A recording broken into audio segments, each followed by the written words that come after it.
Indiana Jones, It's a podcast about Indiana Jones. Every movie, 1 minute at a time. Indiana Jones Minute. Welcome back to the Indiana Jones Minute. This is the podcast where, under normal circumstances, we review one of the Indiana Jones movies 1 minute at a time. But this time we are here with a bonus episode. We'll tell you about that in just a second, even though you could tell from the title on your podcatcher, like what we're talking about today. But I'm Tom Taylor. And second and always least, I'm Pete Muppert.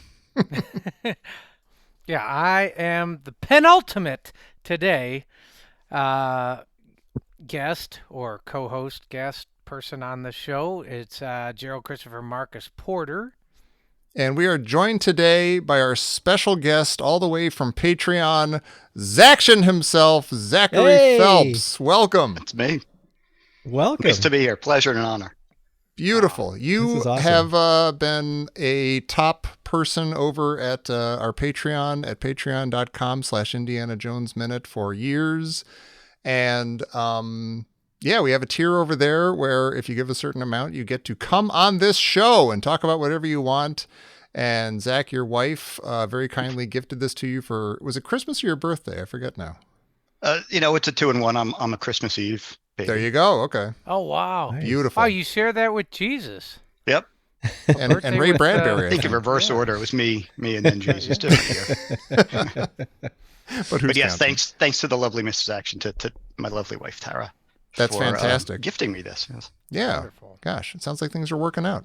I always wonder, do you kind of get screwed on the, well, I know it's your birthday, and I kind of rolled a birthday and a Christmas present into one. No, my family was really good about it, and Oh, good. there was one exception, and she would buy me the worst gifts anyway. So it's like, here's Great. socks. One is your Christmas present. One's your birthday present. Something One Mr. the sock White for Elephant. Christmas, one sock for birthday. socks anyway. But My wife has a December birthday, and she started to celebrate her half birthday in Oh. June, I guess. That's Yeah. cool. Yeah. Yeah. So you can try that too if you want to. It'll be fun. Well, It's I not feel on like the same day as my wife. the rage has kind of made up holidays anyway that are often more meaningful than real. Like Friendsgiving or. So I like this half birthday. Life Day. thing. Yeah. Yeah. Wait, that one's not made up. Oh, you're right. I'm being obnoxious. I'm sorry, Pete. I hope I didn't offend anybody by suggesting that Life Day was fake and made up by Hollywood. But Zaction, what have you come to us to discuss? I'm calling you Zaction. For anyone who doesn't know, his name on Patreon is Zaction. it would His name's sound Zach. bizarre any other way on the show. Yeah. Mr. Phelps. Zach. Thank you for doing the introduction too, because I was really up in my head about whether to draw the Z or so that got that anxiety out of the way. We'll save that for the end. I practiced 100 times. Like, this is action. I'm action. So yeah, I picked WarGames. Yeah. I was also going to say, Beautiful. leave the anxiety to us. Yeah. Oh yeah, no, we're all good at sharing with anxiety. that mild anxiety disorder. Of course. Most certainly. But yeah, WarGames from 1983? 1983, right? Yeah. June 1983 it came out. Yeah.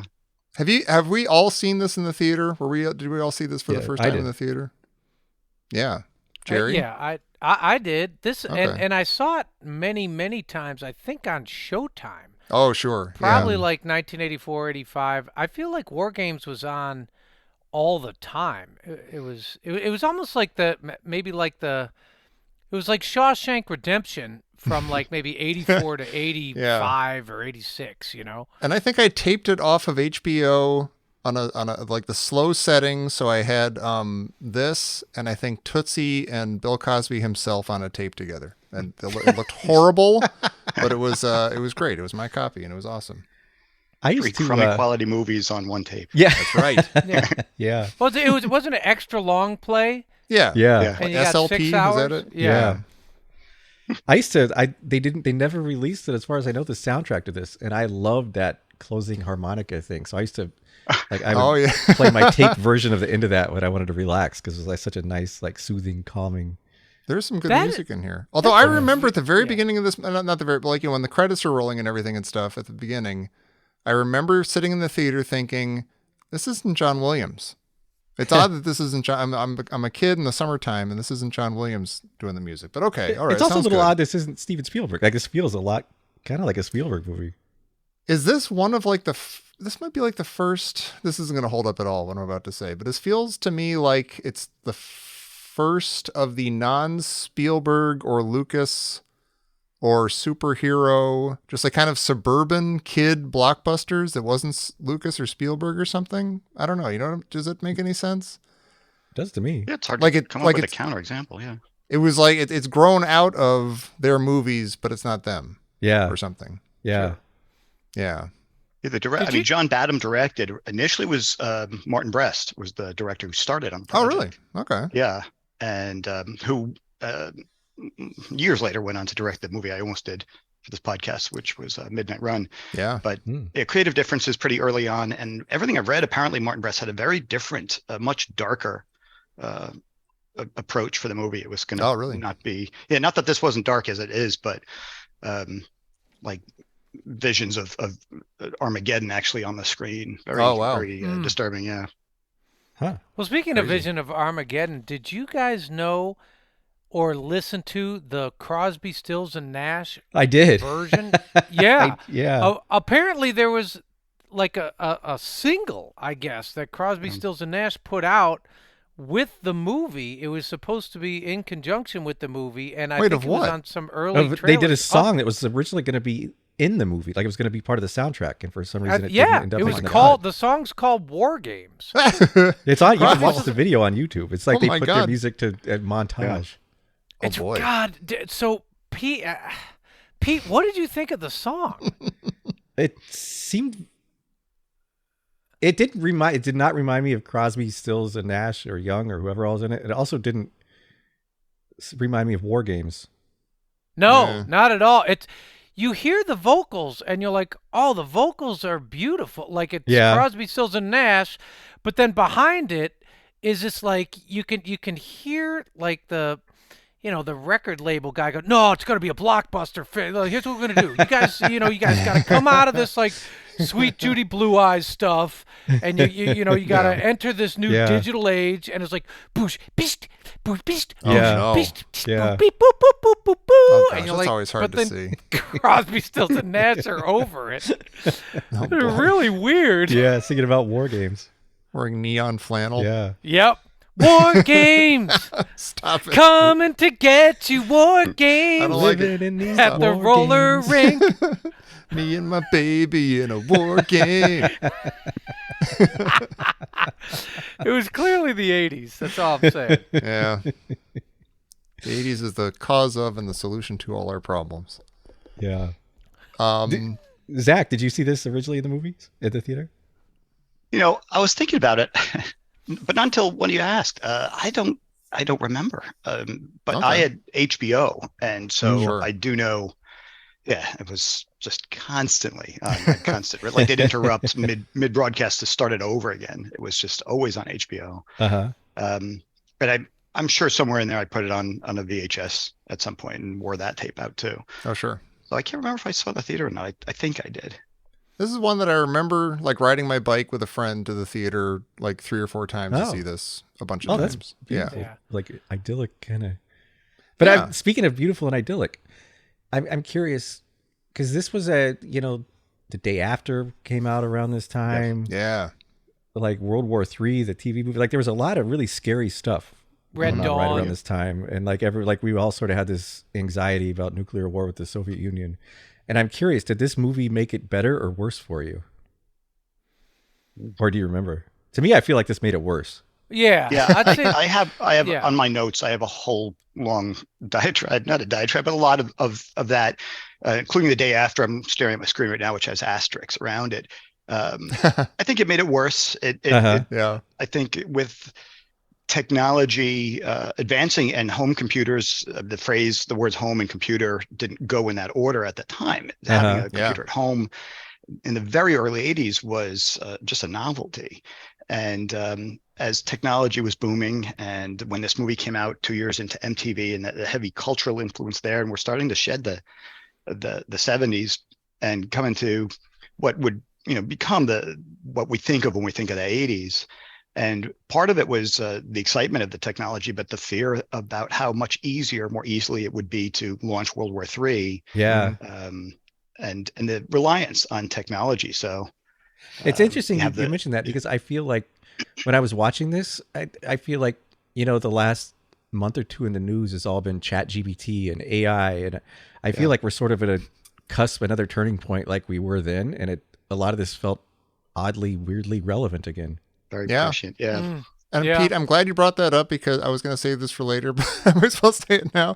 I was trying to, I knew that there were two people in this movie who are also on Columbo. And so I wanted to bring that up on the show, because I have to do that because I'm a spaz about it. But I wanted to make sure, I was like, how do I was trying to do IMDb. There's supposed to be a search where you can find out two things, what crossover there is between people and stuff. But that wasn't working for me. So I just did Chat GBT, is that it? GPT, yeah. GPT, and I just asked what actors were in both WarGames and Columbo, and I got this response. Only one actor was in both WarGames and Columbo, and that was John McMartin. He played the character of Dr. John Peros in the Columbo episode Identity Crisis, and the character of Arthur Cabot in the movie WarGames, which I don't believe is true. I looked that up, and I don't think that's true. So I wrote, "What about Dabney Coleman, hole?" And the thing wrote back, "I apologize if my previous response came as insensitive. I'm here to provide information and assist you to the best of my ability. To answer your question, Dabney Coleman is an actor who has appeared in both WarGames and Columbo. In WarGames, he played the character of McKittrick, while in Columbo, he appeared in several episodes, including Double Exposure and Murder, Smoke, and Shadows," which is true. I knew that. So then I said, "What about Barry Corbin?" And it said, "Barry Corbin is another actor who has appeared in both WarGames and Columbo. In WarGames, he played the character of General Behringer, while in Columbo, he appeared in the episode The Conspirators as Colonel Roger Dutton," which is not true. He was in a different episode. So then I wrote, "Anything else?" "Yes, there is one more actor who appeared in both WarGames and Columbo, and that is William Bogart. In WarGames, he played the character of Mr. Liggett." But that's not even true. He plays David's dad. That's really weird. So yeah, my point is, there are a couple of people from Columbo in this movie, and also don't trust Chat. I love how just shamelessly ChatGPT makes stuff up. Yeah. And like, because I asked it for a summary of your novel, and it just saw that. Yeah, Vic played prominently in that. Some guy named Vic. It had a very plausible plot that was not Tom's plot, with some made up characters. I think there's something to be learned there. It makes up stuff, but with such confidence. Yeah, and it reports it with like absolute, just feckless glee. Just it's like So in walking. summary, we are that much closer to World War III after all. Yeah. We Yes. are. Yeah. But Yeah. I always Thing told thought me. that if what made it worse for me is that, like, okay, so we're on the brink of World War III, and I'm still not dating Ali Sheedy, Yeah, you probably never and I'm will. not. Yeah, I'm not going to. And if the world's gonna end, I'm not. I'm not gonna have a nice soft kiss Yeah, the night before. that's too bad. Oh, yeah. There are like description. There's Falcon has that speech about like we'll be spared the torture of survival or whatever, and that kind of stuff stuck with me to this day. I was like, oh my god, that's okay. I guess I'm close to Yeah. New York. I guess I'll blow up if there's a bomb. Okay, that's cool. Right? Is that the right attitude to have? Or am I going to be vaporized? Probably. I mean, a lot of those shows that were just touched on, I think The Day After is still on YouTube in a couple parts. Mm-hmm. And there was a movie called Testament that was, I think, made for Yeah. TV, I think. Oh, yeah, Count yeah, Out to yeah. Looking Glass and By Dawn's Early Light. And Yeah. none of them end well. And The Day After is one of a few that is just horribly depressing. I mean, Yeah. It's brutal. here's all the different possible nightmare scenarios, and let's show each one of them to you. And the best one is the ones who get vaporized. Yeah. because they They're are off the hook. spared that. Yeah, oof. That's still seared into my brain Good is times. Steve Gutenberg, like with no hair, like all of his hair radiated out, like just shuffling through the ash. It is just like, It's like, hey guys, Fallout. Look at this. Just invented something. But luckily, we won the Cold War, and now I don't have to worry about it anymore. Hooray! Our government's all All gonna right. Us. Yep. And Steve Gutenberg got police again. He was on Party down. Everything's fine. I do have to say this movie opens with one of my absolute favorite things in any movie, and if I could make this happen in real life, I would. A regular looking place that turns out to be a super cool secret place. That's awesome. Yeah. It's incredible. This is like second only to maybe like Andromeda Strain. Like where they go to that weird, like, I don't know, was it like a farmhouse or something? And they go down this elevator and it's a crazy super thing. Yeah, I love this stuff. I like that the opening scene is in the cold. And I was like, oh, so they're setting, it's locally, it's, it's some cold place, but then it's also the setting is like, oh, for the Cold War. Hey. I Yeah. couldn't tell if it was cold or a dust storm, though. You think it's cold, though? I didn't think wasn't it was sure cold, about but that then I'm either. thinking they were wearing those big coats, I guess. They're in That's parkas. Yeah. Yeah. It reminded me a lot of the opening of Close Encounters. Yeah. Oh, good one. In fact, the ending of this movie is a lot like Close Encounters. Yeah, a lot of this movie's a lot like Close Encounters, actually. Hey, wait a minute. I thought like the first 10 minutes of this, or maybe 5 minutes, it could have easily been, I don't know, like one of many different 80s horror movies. Oh, yeah. They Yeah. just sort of begin like that, where it's like there's men going to do a thing, and it's kind of secretive. It could have been like some version of Alien, or what was the one where the dog, his head splits in half? That's the thing. The Thing. Yeah. Yeah. Could have been like The Thing, or just any, or even the fake ones, like The Stuff, Slime, Yeah. whatever. Just these 80s horror movies. So many of them begin like this. Oh, yeah. I mean, to tie it in, like when people sometimes say that Jaws is a horror movie and they say that the shark is the monster, Whopper is the equivalent here. And sure enough, when you first see Whopper and over when you see the computer, it has its own kind of this pulsating, humming theme to let you know it's in the background, keeping track of everything. Thinking. I love that. Yeah. So it does have that horror movie kind of equivalent. in that Yeah. respect.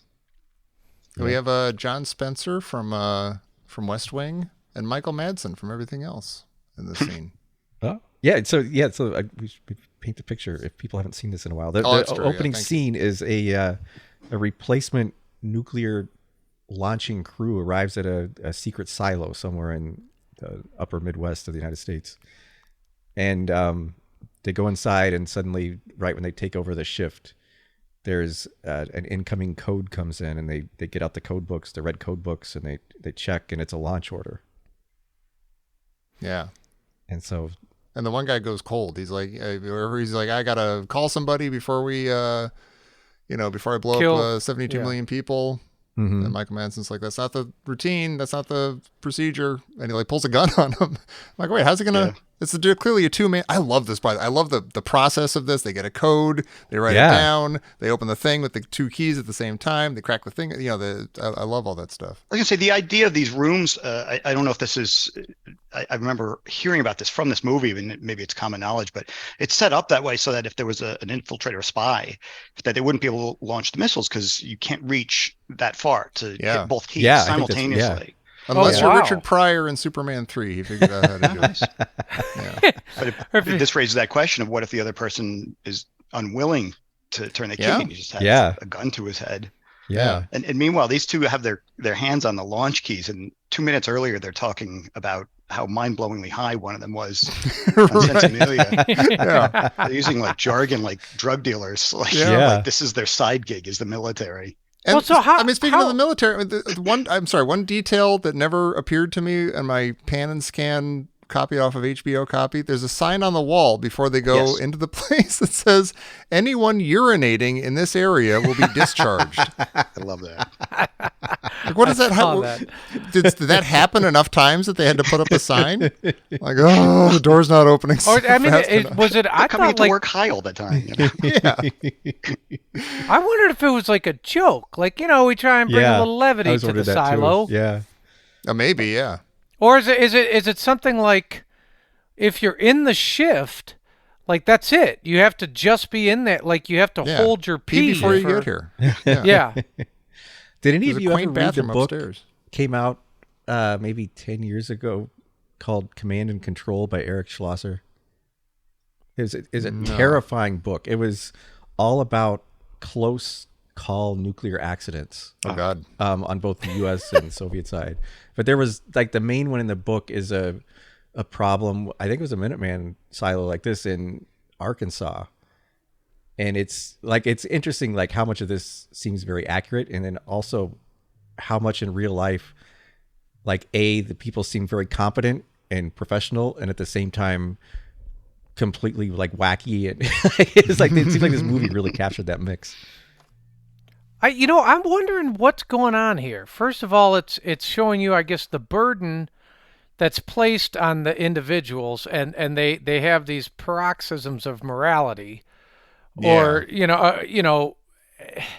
and what Michael Madsen says is, that's not the correct procedure, sir. And he kind of he holds them up, but he's clearly under his command, right? Because he calls him sir. Yeah. And then the guy says, "No, I'm going to check. I'm going to call somebody before I, exterminate 20 million people." Mm-hmm. And then Michael Madsen pulls a gun on his superior. Yeah. And you're like, okay, so is he? I don't know, who's being insubordinate? I'm assuming that's protocol, that if your commanding officer refuses to do his duty, you pull then the you're gun. allowed. Okay. Yeah. And what's weird is we see later that they're both fine. Like, nobody got shot. People were. It looks like they were still basically at their post as they're getting replaced or whatever. So it's like, how did that go down exactly before they cut away? It's like, okay, the that door was surprise. Just kidding. That drove me nuts. I want to know what happened. Yeah. Right. Yeah. And so are you going to put those guys working on the same shift again?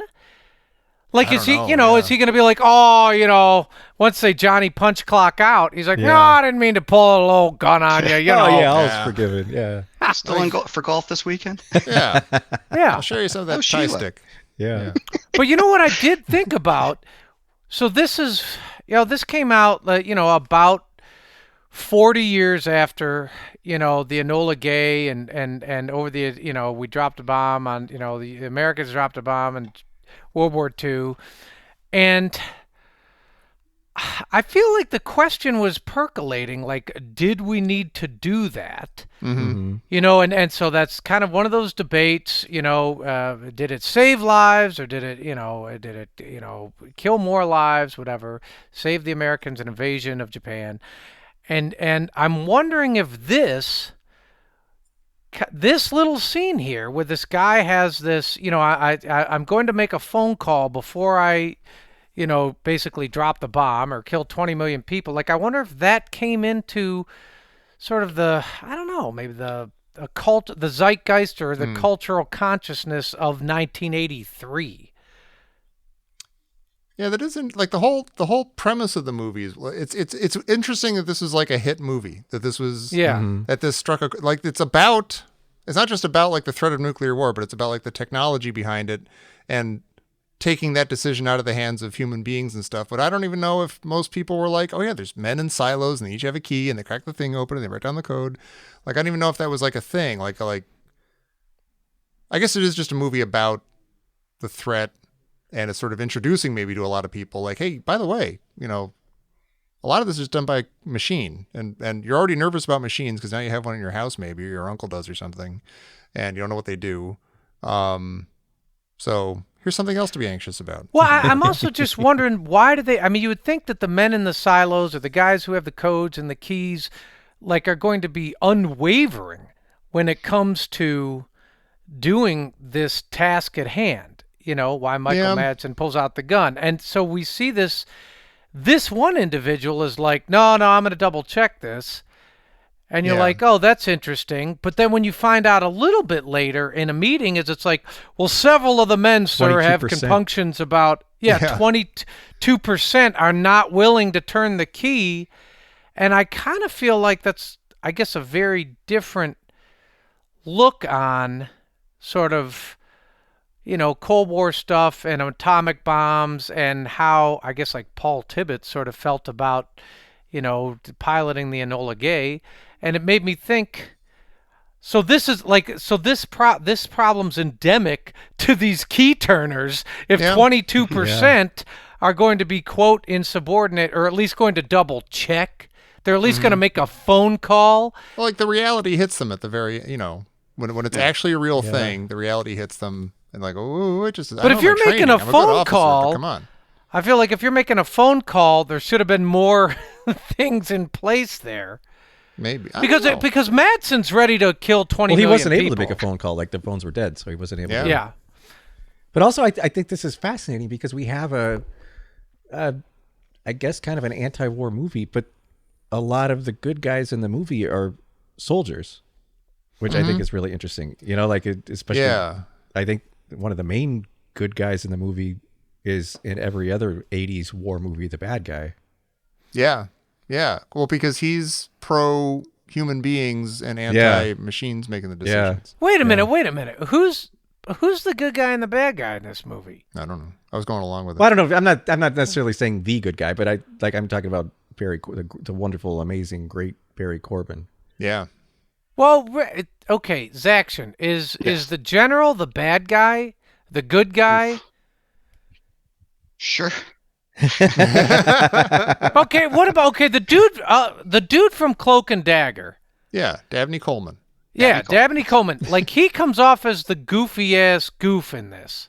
Well, I don't know. Well, The goof. he comes off. He's arguing for technology. Yeah, and he's Technology's wrong. Like, at every turn, he's kind of like, you messed up again.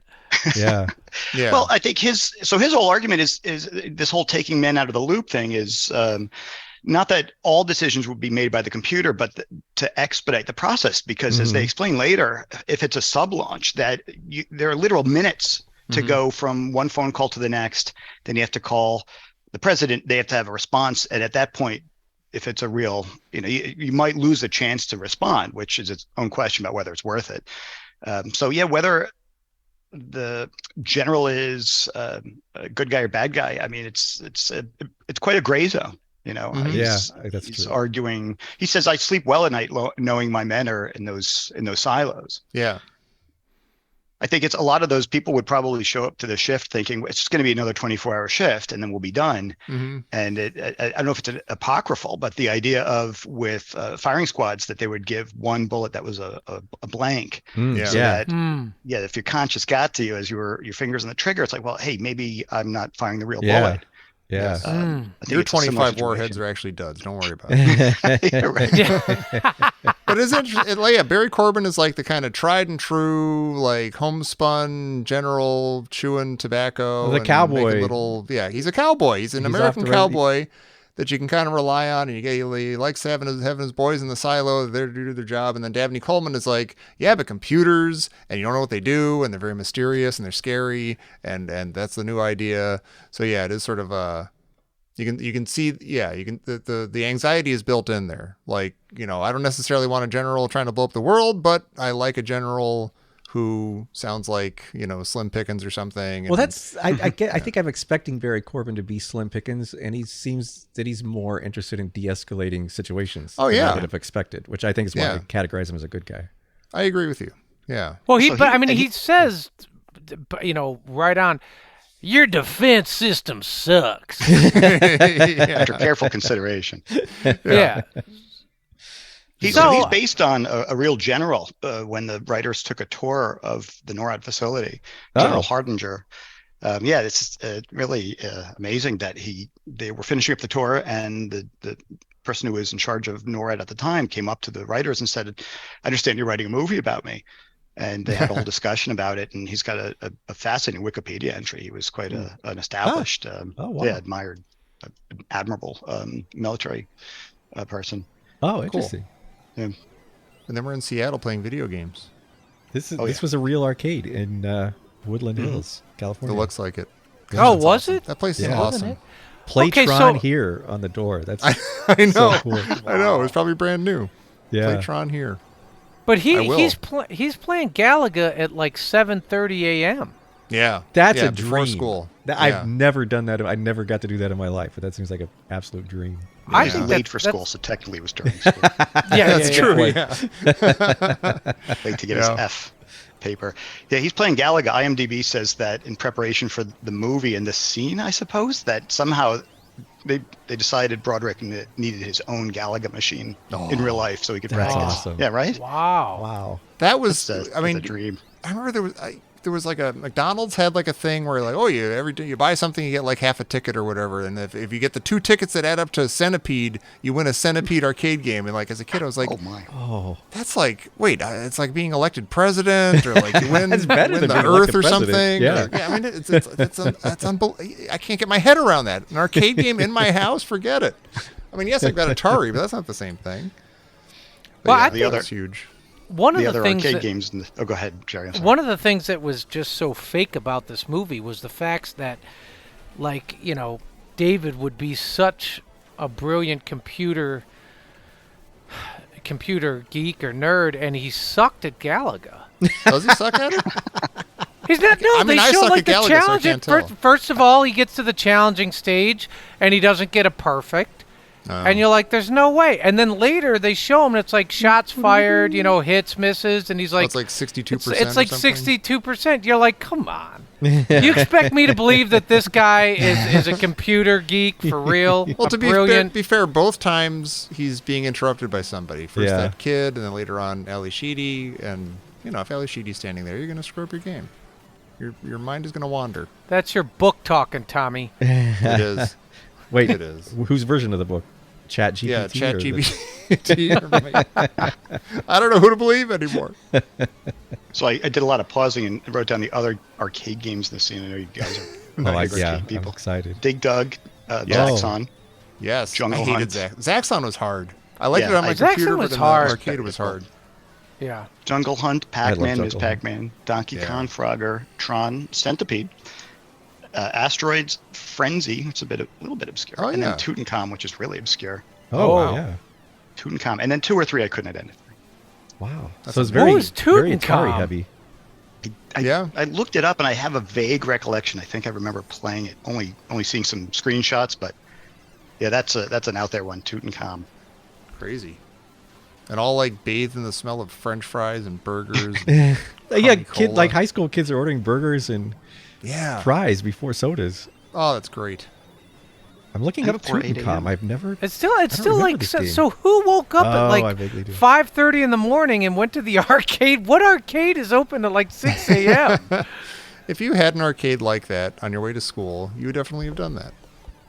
Actually, Well, I wouldn't have. I would have. They paint this picture though. This is like this idyllic, you know, suburban environment where Mm-hmm. you can even play video games on your way to school. Like it feels like they're trying to make his home environment as idyllic as possible. Yeah. Although I guess like adults and parents would be like, "Oh, that ne'er-do-well, that slacker. I'm not into this at all. He's gonna get what's coming to him. He should have knuckled down." Well, he said Did he wake up says- this morning? Like we find out later that like, you know, he goes to school, he gets in trouble, he gets into the principal's office. Was that his plan? Like before he even got up in the morning, he's like, "Oh, I need to fix my grades, so Oh, I need don't to know. act That's a up good in question. class today." Get sent to the principal's office, and then I can get the password. No, he goes through life like, many high school protagonists do. Like, he's about 31 and he's, he's kind of in high school and a very laissez-faire attitude, Yeah. very cavalier about it. And it's like, I didn't have that sort of insouciance at all. Yeah. When I was, sauntering through school, it's like, oh yeah, whatever. I'm late, and I come in, you get an F, and I get sent to the principal, and I'm tight with like the principal's secretary, like we have a nice understanding. Yeah. She's like adorable. You're so Yeah. adorable. Yeah. Yeah. You again. You know what? Reprobate. Okay, how much of this movie inspired Ferris Bueller? Oh, There's a lot of scenes. it is a lot of There's overlap. a lot of that. There just Yeah. is. In You fact, could in see- Ferris Bueller, he turns to the camera and he says, "Oh, what was this? Like, oh, because he's messing with people with his synthesizer and stuff, and he does something on Rooney's computer remotely, and Yeah. he says, I wanted a car, I got a computer. That's I'm born under a bad sign, or whatever. I'm like, oh, that I don't care whether it is or not. That's definitely a reference to WarGames. That's David Lightman looking at you saying, I got a computer and it's annoying. Yeah. It's like that irony. Yeah. Just a lot of it, just kind of the way he goes about and the way he kind of escapes through Mm-hmm. little I don't know, jaunts of brilliance. He's less I of mean, a I jerk feel than like- Ferris Bueller, though. I feel like in Ferris Bueller, like his personality and his ability to influence and woo people Mhm. is kind of like what his computer brilliance is here. Yeah. Yeah, they're both geniuses, Yeah, right. you know.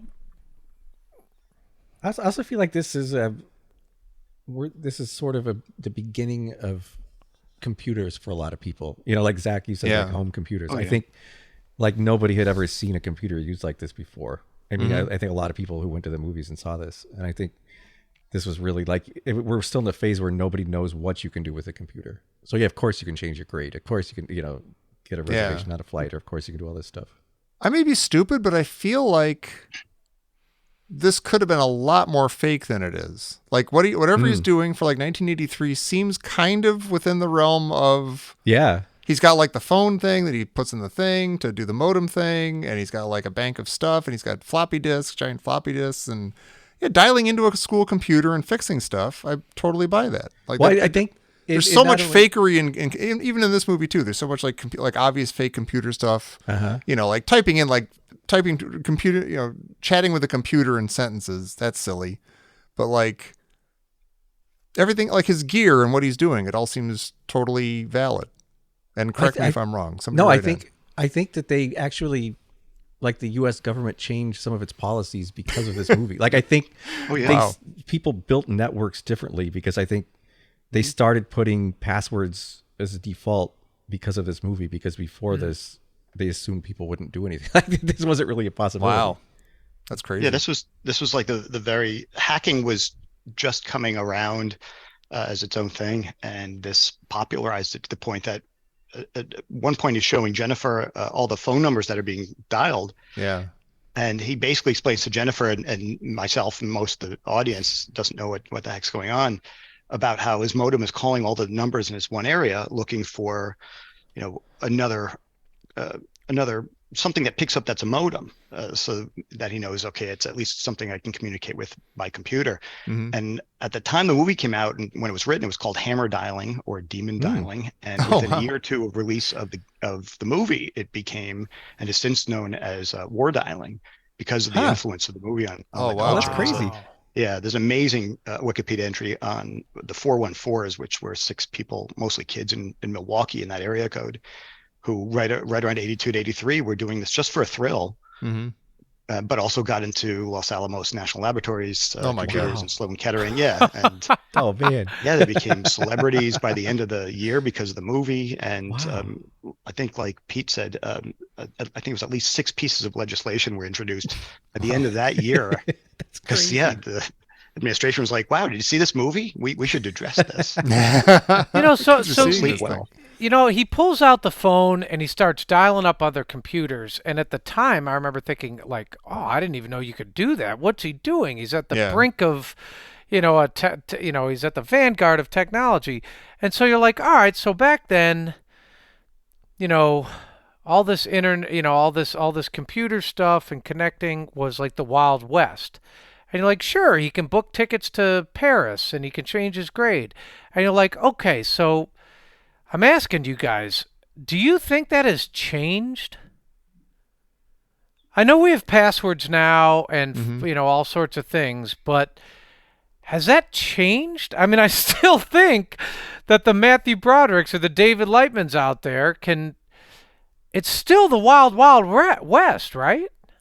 I think the only thing that's different is that agencies and like the FBI Yeah. and stuff, they know what's up and they're more prepared to respond to that stuff and track it down, I think.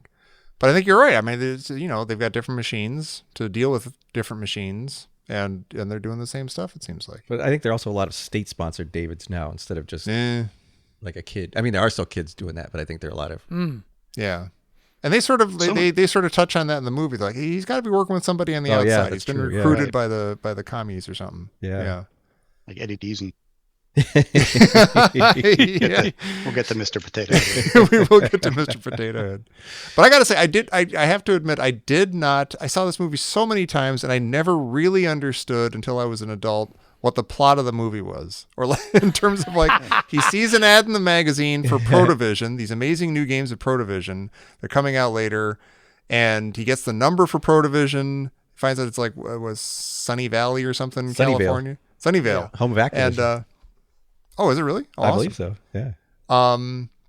So he's doing the whole phone thing, trying to get to Protovision, but by accident he gets to this other thing with games on it that he thinks must be Protovision, even though it's just dumb games like tic-tac-toe and poker and stuff. Like, why would he be that excited about that? But it's got games like global thermonuclear war and everything. So they escalate really quickly. Yeah, It's like but even checkers, like even after he tic-tac-toe. meets with tic-tac-toe, Thermonuclear war. yeah, all the biggies, Risk.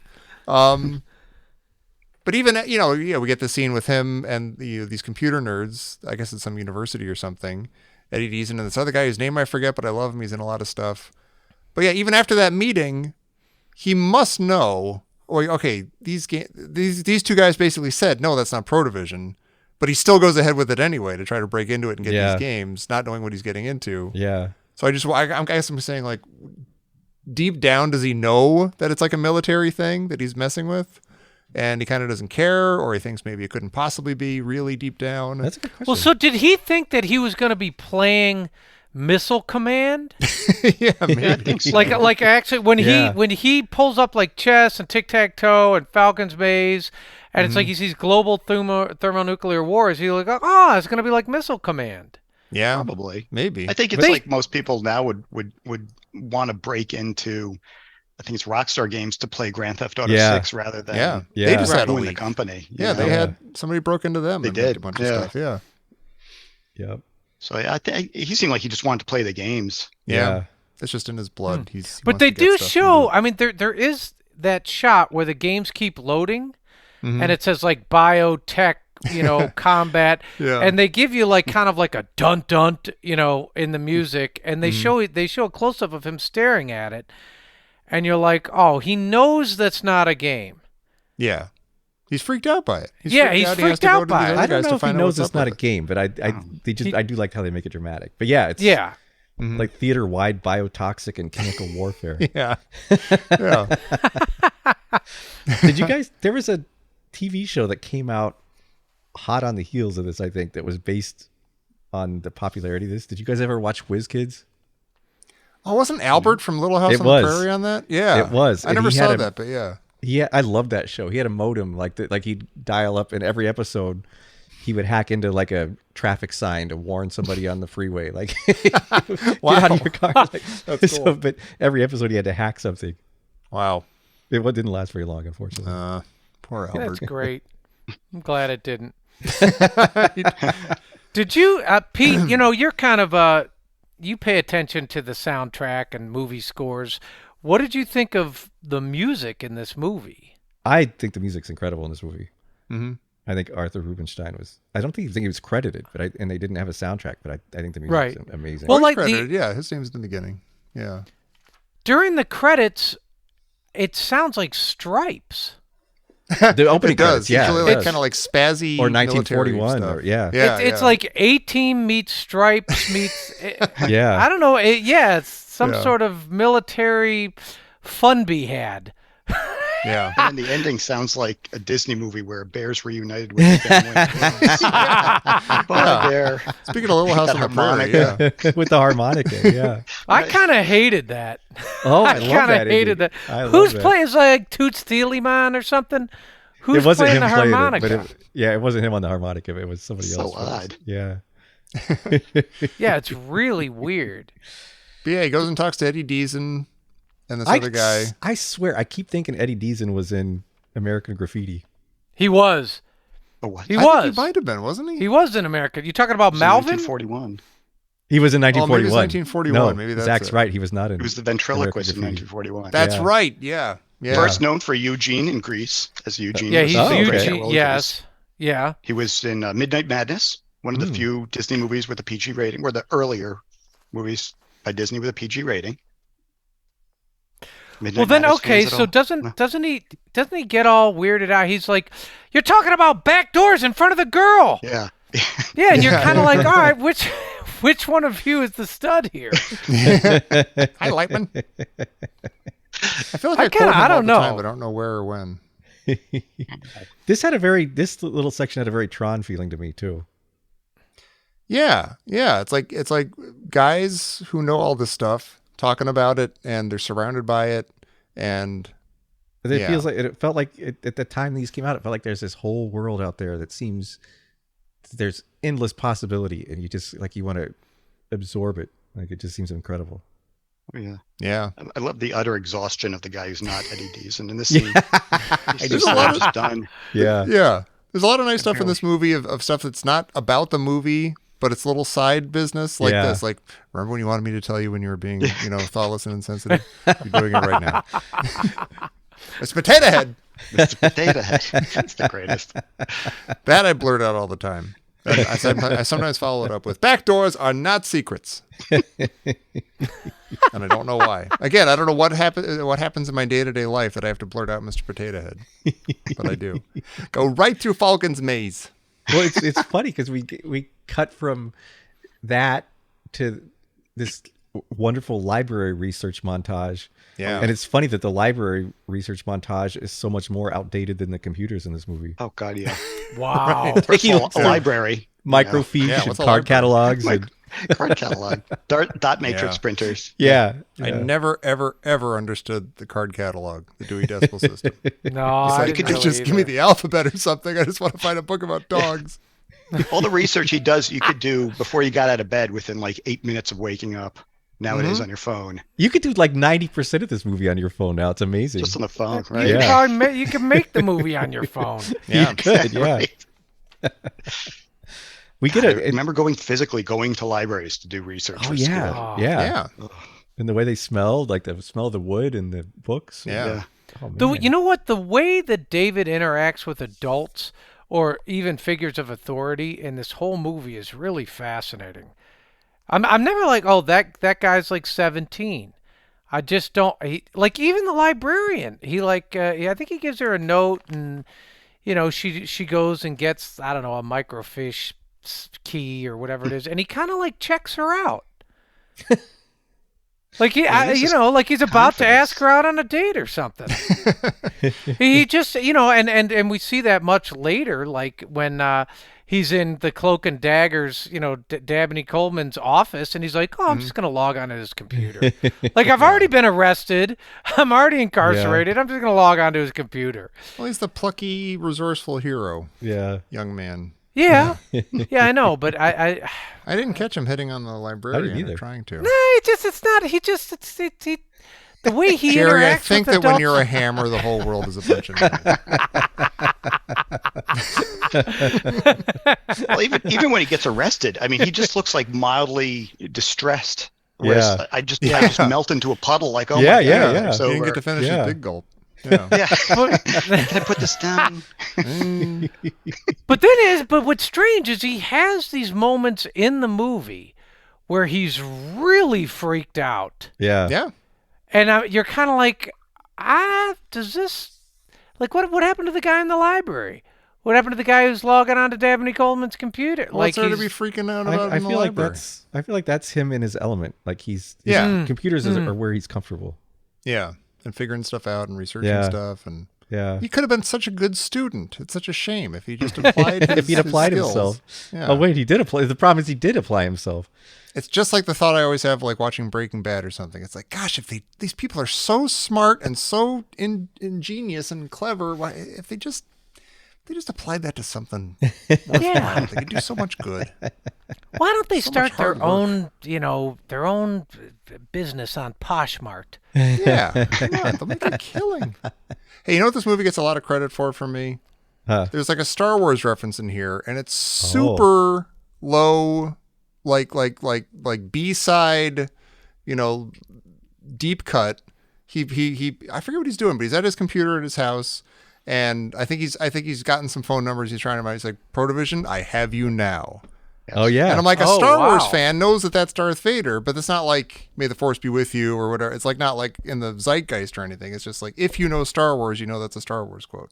We At get the it- time, though, the audience probably gave like a woot to that. Yeah, no, people going to this Yeah. movie Star a few years Wars, after Star awesome. Wars, they probably Yeah. definitely did. Yeah. We also get a really oblique Raiders reference. Oh, wow. This one's a little bit of a stretch, but when Jennifer jogs up to his house after the library montage, Yeah. and she like pets Bo, and then she goes into the house, and David's dad's there, and he says, "Have you ever heard of tumulus?"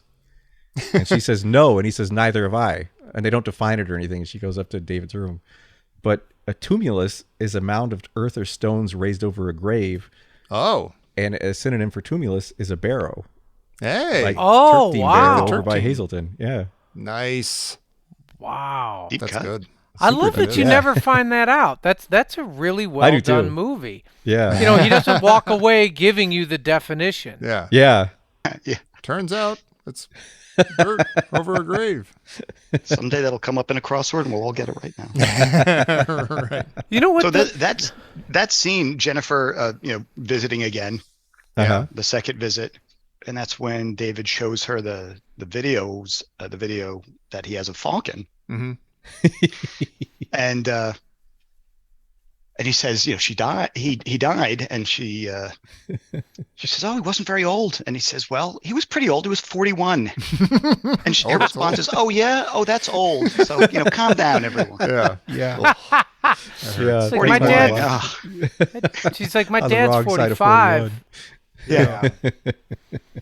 You know what? There's Right, that she said- scene, yeah. Tommy. I know you're completely sweating watching this. She captures David in that vagina fly trap of Uh-huh. hers. That's what she She calls it kind in of, the yeah. movie. He kind of crosses back over to the desk, and Yeah. she like scissors him. Yeah. And I know that you rewound that over and over again to watch. You know what's amazing about it? It is kind of perfect. It's kind of like, this is when movies work really well. They just kind of nail this stuff, because up until that moment, she's been over twice, and it's been super casual. It's like, "Oh, I'll give you a ride home. Oh, you fixed my grade. We're chatting about stuff." Like, there's no flirting or anything. It's just like, and that kind of happened. I remember like, "Oh, there's girls in my class. We're working on a project. I'm over at her house or she's in my house." It's super casual. But then you get home and you're like, "Oh my God, I was at a girl's house." And like, I was in her bedroom, and but then like, she does this obviously clearly flirty thing, but she doesn't like, it doesn't turn into anything. She kind of plays it off as a joke, but you're like, that's kind of real too. That's exactly what would happen. Yeah. It'd be this kind of the electricity in And the he's air. not sure what to something would make of happen. it. Yeah. I love that. Well, so It's like, what's I'm trying to get through here. yeah. what's really Right, it does interesting, pick and up I the can't trash. figure this out. I like their dynamic is fascinating. I guess you'd say like, I guess the sexual tension, but you kind of wonder like, who's the top and who's the bottom in this, in their relationship, because Did we wonder she that, picks. Jerry? I did the way they portrayed it from the Advanced beginning. question. Who's rewinding here, Jerry? Well, there's a lot of interesting things. She picks him up and gives him a Listen. ride home, and she's kind of controlling the relationship. Like, in a way, she's being more assertive. She's like, That is exactly my experience of high school girls when I was in high school. Yeah. They kind of had things figured out. I was freaking, "Oh my gosh, this girl's coming over to my house, but I'm going to play it cool." But she actually was playing it cool because she was Yeah. more mature than I was. And Yeah. But she said there's several interesting scenes where she comes into his house. Well, first of all, he kind of says something very risque. She's like, "Well, how are you going to keep me out of summer school?" And he's like, "Come up to my bedroom and I'll show you." yeah. And you're like, murder or "Whoa." Yeah, and then she comes into his house and she very specifically stops in his foyer or in the front hall. And he runs up the stairs and she's like, "Are your parents not home?" Mm-hmm.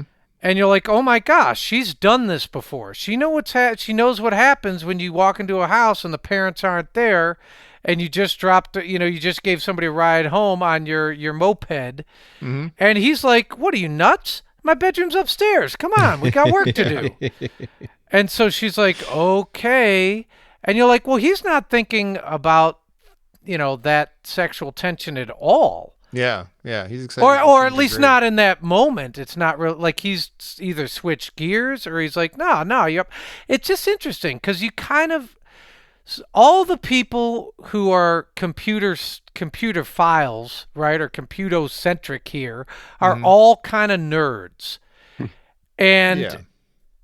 he it's like they kind of give him a pass. I mean, if you walk through and you think about the general, he's very much the human side of things, right? He's totally against computers, and he doesn't like your defense system sucks. And he's like smoking cigars, he's chewing chaw, Yeah. and he's like, sort of, it would be either a masculine guy or toxic masculinity.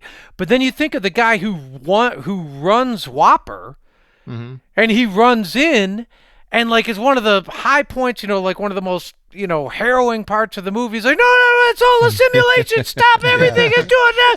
And the general's like, hold up, virgin. You don't just walk in here and start before you hurt yourself. Now what? It's like you that line waddling. is amazing. It You're not supposed is to be like running in here. Someone could get hurt. Yeah, waddling in all flaccid like. And it's just like they sort of neuter all the people around computers, like Malvin, and even the guy who's like, what is it, Lightman? That guy's kind of like, he's bent over. They're either like awkward nerds, or they're just like so focused on what they're doing. Yeah. They're not noticing Yeah. other stuff. Like which I think is what David is like when he's inviting this girl up to his room, leading her up there step by step. He has no intentions other than, I'm going to show her my computers. We'll fix our grades. It'll be cool. Yeah. Yeah, but they don't. For some reason, he's not a nerd. He's not a nerd at all. He's very kind of Ferris Bueller-y. Half. I wouldn't say, well, He's like half Ferris Bueller-y.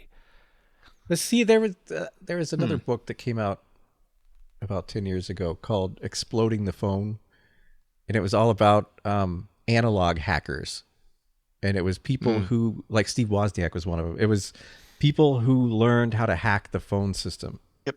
oh Free game yeah, is called. yeah. Yeah, it was amazing. Like people could, like get free phone calls, and they made basically an early internet where they would make chat rooms where everyone would call into a number that they would set up, and they would have like these big party calls. Oh, Tom and I know a lot about that. I bet. Yeah, that's insane. That was based on, if you got the tone exactly right, you could whistle into the phone. Yeah. It's crazy. And there was a Captain Crunch giveaway That's right. that came with, Yeah. Captain Crunch was a whistle that happened to be the exact frequency. crazy. Oh my These God. people, and the commentary for this movie, Steve Wozniak is actually in the commentary. Oh, really? Oh, that's wow. awesome. Yeah, it's amazing because no one looks like Steve Wozniak. I said to my wife, I'm pretty sure that's Steve Wozniak. Yeah. And he talks about phone freaking and Oh, the cool. Captain Crunch Oh, whistle. that's Oh, it's awesome. amazing. They Yeah. do that in The Conversation too, at that like trade show. Yeah. Garfield's got that thing. He blows the whistle into the thing, and then he bugs the phone remotely and Yeah. stuff. Yeah. But I mean, what made me think of that was that I don't feel like those guys were necessarily the kind of nerds Jerry's portraying. Like the completely. Well, wait a minute. I think There's the like movies there's like staying to portray- yourself, like being focused on your hobby kind of nerd, and then there's just But sort those of, like, guys were super those guys were- socially awkward, like locked up and Yeah, can't talk but to I feel like people. those guys were kind of David-like nerds. Is they kind Yeah. of were like the merry pranksters. They were outgoing. Right. They were having fun. They had like that. They had like this special joke line you could only call in if you knew how to hack the system. It was like Yeah. and They could handle set- talking to people. They just it wasn't Yeah. first on their list. and they had kind of David's level of cool and interacting with the world. Yeah. I feel like you're arguing something that's not necessarily in evidence, Jared. Yeah, Jerry. I feel like you're arguing a trope. Well, I feel Right. like the movie is giving us the trope. All the people around the computers are very nerdy, generic nerd types. You Dabney can't, Coleman isn't, and Falcon really isn't. He's like a philosopher. Okay, Dabney Coleman less so, I guess, a little bit, but Falcon is kind of transcendent. Mm-hmm. Yeah, he's sort of like the God figure in a way. Yeah, he's the MCP. Well, and is program. Deazen's buddy? He's not the classic nerd really either. He's like the jock kind of. Deazen's friend? I wouldn't Exhausted call him a one? jock exactly. Well, yeah, but he But- seems less like. He too can talk to people. Yeah. and seems like a more approachable. My apologies to any computer nerds The one out who hits there. his head when they first introduce him, and he hits his head on the bottom. His shirt barely fits. I mean, he's like Yeah. the guy from The Simpsons, That's true. He kind of but true. without And that, nerd. like The Simpsons takes it to like the next level with the voice and Yeah. everything. but he Right. doesn't have that. He's very approachable and conversational. That's what And, they don't yeah. they don't seem to quite get into stereotype in Right. the movie. Jerry Yeah. does, but not the movie. Jerry brings that and he ruins the movie for himself. Oh, you're kidding. The general with the southern accent and the chaw. Well, No, all right. okay, maybe. I'll piss on a spark plug if it help. You know what? You know what's amazing about that? Okay, I read maybe. somewhere that Barry Corbin ad-libbed most of his lines in this movie, Oh, nice. Wow. which is amazing. Including that one. Really? Oh, really? Nice. Oh, so in the commentary specifically, supposedly, I mean, he says it himself that John Badham comes up to him and says, "Okay, ad-lib something about how the kid's got to get back into the computer." And so he comes up with this, "I'd pee on a spark plug if it would make a difference." And according to Barry Corbin, he said, "Yeah, that's based on a dare I made to my cousin, Oh my who then god. stood on the edge of a tractor and did it and got thrown 3 rows into the field." Oh my god, that's awful. Yeah. Wow. Oh, man. That's Can't worse help than but any wonder. nuclear holocaust that I can think of. Oh man. Yeah. Here's the quote. He said, "That electric current running up that water current is not pleasant." Oh. Damn My nation. gosh. Hey, wait, that's in my book too. I didn't get it from this though. He just seems like a homespun philosopher. I love. He's like this. Like he comes across as, like a hillbilly, but he's like got this deep font of wisdom. Yeah, and humanity. Yeah. Yeah. It almost feels like the stereotype came from it. Like he seems to have, I don't remember a character before that, not knowing the entirety of movies, but Right. like that Southern drawl, swagger kind of general. Yeah. Like that's the first, that seems the prototype for me. They're always Yeah. tough guys. They're big, barrel-chested tough guys, but not necessarily like the Southern drawing. Was Slim Pickens drawing. the Southern drawl? See, now I He didn't see was that big movie. time, but he was more like, I don't know what the variations are of Southern Yeah, he was caricatures, more but, Texas maybe. But yeah, he was like Yeah. he was wearing a cowboy hat, and he was he was much more homespun. I don't know. He took it to a goofier level. Like he was. Oh, yeah, he was way- yeah. He wasn't trying to pass himself off as a authority figure or anything. Yeah, but that's Yeah. what I love about Okay. the general in this is he seems like he defies the stereotype. Yeah. Yeah. Well, okay, hang on. I'd like to just read Jerry's a gonna quote. bring it back. So yeah, I'd like to fits read a the quote. So, stereotype. We only cast nerds for the computer roles because we wanted that verisimilitude. here's a quote from the movie. "I don't have to take that from you, you pig-eyed sack of That wasn't him. That was Dabney Coleman. I Barry know, Corbin I know, says, but- I would have expected more from a man of your education. Once The again, best though, response. we have stereotypes here, and I feel like saying so. He thought nothing of calling him a pig-eyed sack of shit. So he's buying into the stereotype. Yeah, he is. Yeah. A Yeah. pig-eyed sack of shit. Hey, did I get? I feel like I watched the commentary of this a long, long time ago, and Zaction, correct me if I'm wrong, but didn't they try to get in touch with the Defense Department to ask them how the DEFCON scale worked? Like which was 5 and which was like what was like was 5 war and 1 was peace or whatever, and the Defense Department wouldn't tell them because it was a secret, so they just had to guess, and I think they guessed correctly. I don't remember. I just remember very briefly something about how they got it backwards. And That's didn't what I thought I Yeah, heard too. I But then think I was you're looking right. it up, About and I was think that they. backwards. Yeah. I thought it But was if you backwards, look it too. up, I think, unless I was just looking at stupid sites that were just quoting the movie, but I think that in the movie and what I was seeing, 1 is war and 5 is peace. Oh. Yeah, 1's the worst. I thought I took from it that it just meant it was like not displayed correctly, like it was like Oh, one was like at the physically top or upside something. down. Oh, Oh, okay. okay. Okay. But I that don't know. could I be. glossed over that one. Yeah. That's funny. I'd like though. it'd be cool if the military changed it to fit the movie. That would be. Wow. I wondered about that. That's just funny. Like, no, we're not going to tell you. There's maybe a 50% chance that you'll guess correctly, but we're not going to tell you. Well, I think you might know. Well, I'm sure you know more about the Snyder's Act, but I thought I'd read somewhere that they weren't allowed to see the actual inside Cheyenne Mountain, like the war room, and so they guessed at what this would look like. And Yeah, it was the was people mostly speculation and Yeah. based on some National Geographic photos, which were mostly wow, outside. that's crazy. Yeah, mostly from the outside. Oh, it's funny. And so they did the best mock-up they figured from what little information they had, and then they invited the military to come visit the what they designed, the set, Uh-huh. and the military said, "Wow, this is much nicer than our place." You have colors. That's amazing. Yeah, they're like, "You have color screens. We have strictly monochromatic screens wow. with color." And the person who they interviewed, who was worked on the picture, said, "Wow, we're making a movie, and we're having the military saying, well, you have better things than we do." Another interesting thing is, flat screen technology, those words were randomly put together. At the time, no one knew what flat screen meant. So the screens you see in the war room are both rear and front projection, just actual screens having images projected onto them from the front and the back. Because at the time, there was no flat screen. Oh, that's right. That's crazy. Is that wild? Wow. I guess if you think about it, even though I'm just thinking about them trying to design it without knowing what it looks like, but it does kind of look like everything you see of like NASA, like moon launches and stuff. And they've got a bunch of banks of computers all facing a big wall of screens and stuff. But those NASA ones at the time were very much more analog. Like I like how Zach was, like they made this much more high tech. Yeah, like with all the screens are live updating and stuff. Yeah, I love Dabney Coleman's office overlooking that whole thing. Yeah, and just like in 1983, that was kind of special. Well, wasn't this? I think this was the most expensive set ever built at the time.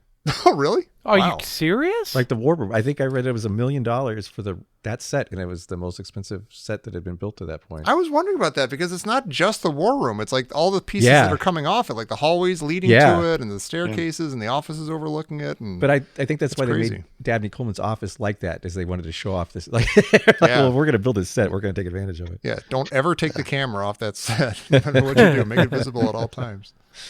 So the scene where the guy comes running in saying it's a simulation before you get past that, that's based on one of those. I think this was touched on earlier. If you want to lose sleep, you go to Wikipedia, and there's a long list of all the near misses, like how lucky World War III never happened. So November of 1979, the security advisor to President Carter is woken up in the middle of the night from NORAD, and they say 250 missiles are inbound from Russia. Oh my God! And we need a decision within 3 to 7 minutes as to what to do. And as soon as he hangs up, they call back and say, "Sorry, it was 2,200 missiles. We were wrong." And he didn't even bother. He says in his biography, he says, "I knew if it were true, within about a half an hour, I and my loved ones in Washington, the majority of America, would cease to exist. And I wanted to be sure we'd have company." So he didn't bother waking his wife. Why sit through 30 minutes of terror? And before he could call the president, NORAD called back and said, "Yep, sorry, we're wrong, false alarm." It was a simulation program that someone had fed through their system, and that somehow got mistaken for the real thing. Oh my God! Wow, that's amazing. Yeah, that's exactly what happens in the movie. That's crazy. Well, yeah. Wow, I wonder what percentage of humanity would make the decision, like, I'm going to nuke somebody, like I'm going to. That is, like, we talk about this movie freaking us out, but it's like the argument that Falcon makes at the end about, like, do you, you know that you could destroy them, they know that you can destroy them, vice versa. So obviously nobody should do that. Nobody would ever, why would they be attacking us in a way that we have to completely annihilate them? And that kind of thing, like, I guess that's kind of our fail. We're good. Like, no one's going to do that. Like, we're going to be all right. Unless, I think in that book I was reading, Command and Control, I think, I read that a long time ago, but I think he was talking about the Soviet Union had developed like this dead hand system, like based on the idea of the dead hand on the controls of a subway car, that if you have to be touching it or it will stop running, I guess, like Pelham 1, 2, 3. Yeah. And so they built a system where if contact was lost with part of the system, it would assume that it had been destroyed and would launch a full-scale attack. And that there was a near miss on the Soviet side because of that very automation. I fell asleep. One of my favorite things in the movie is how the Soviets are a very distant character. They're like, the Soviets said they haven't sent anything. Right. Yeah, it's like we have to send. They're like, they keep denying everything. Now I'd love to hear that conversation. Yeah. It's like, what do they call them up? Did you guys just send 1,600 missiles over to us? No. Just what a liar would say. Yeah. Although it is cool. I didn't really pick up on it until I was watching it this time. That they there's that scene where they send out the jets to like visually verify the bombers coming in. Yeah. And obviously they don't see anything. And then a couple scenes later, the guy with the mustache who was on an episode of Next Generation, he comes over and he says, "Oh, the Russians. We just found out the Russians have like a phantom thing. They can project a false image." Yeah. So like, oh, they just explained that thing. So in their in the general's mind, the fact that our bombers didn't see any planes in the air doesn't mean anything. Like it's Right. that's what happened. So this Well, so- could still be a real thing. So here's what's weird. Did they call the Russians back then? 10 minutes later? Be like, did you guys send anything? Do you send over 1,500 warheads? No, we didn't. Stop Talk calling about us. this. Yeah. We're trying Which to make is us start ironic something. because, I mean, at the time that the movie came out, stealth technology was being developed. It was in its infancy and was completely top secret at the time. There's no way the writers would have known about it. Hmm. And so Yeah. they maybe predicted it. At the same time, the general saying, well, now they got us chasing phantoms, which is the whole thing that Whopper is doing. It's this very meta moment. Yeah, that's interesting. I guess they said, the one general says, well, why didn't the satellite pick up their launch? Yeah. That seems like a Yeah. good indicator that maybe something weird is up. Yeah. But it know also what? feels like a real thing. Like, we see this in this day and age. It's like there's so much misinformation and so much like you hear something right away that somebody just says to try to make sense of something in their own mind and people run with it.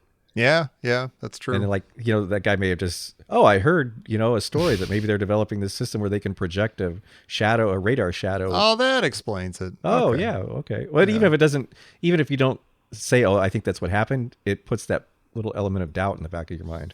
Yeah. Well, so question for you, Zaction. Yes. Explain That to sounds me like a like I'm in statement. like I'm in Yeah. 5th grade here.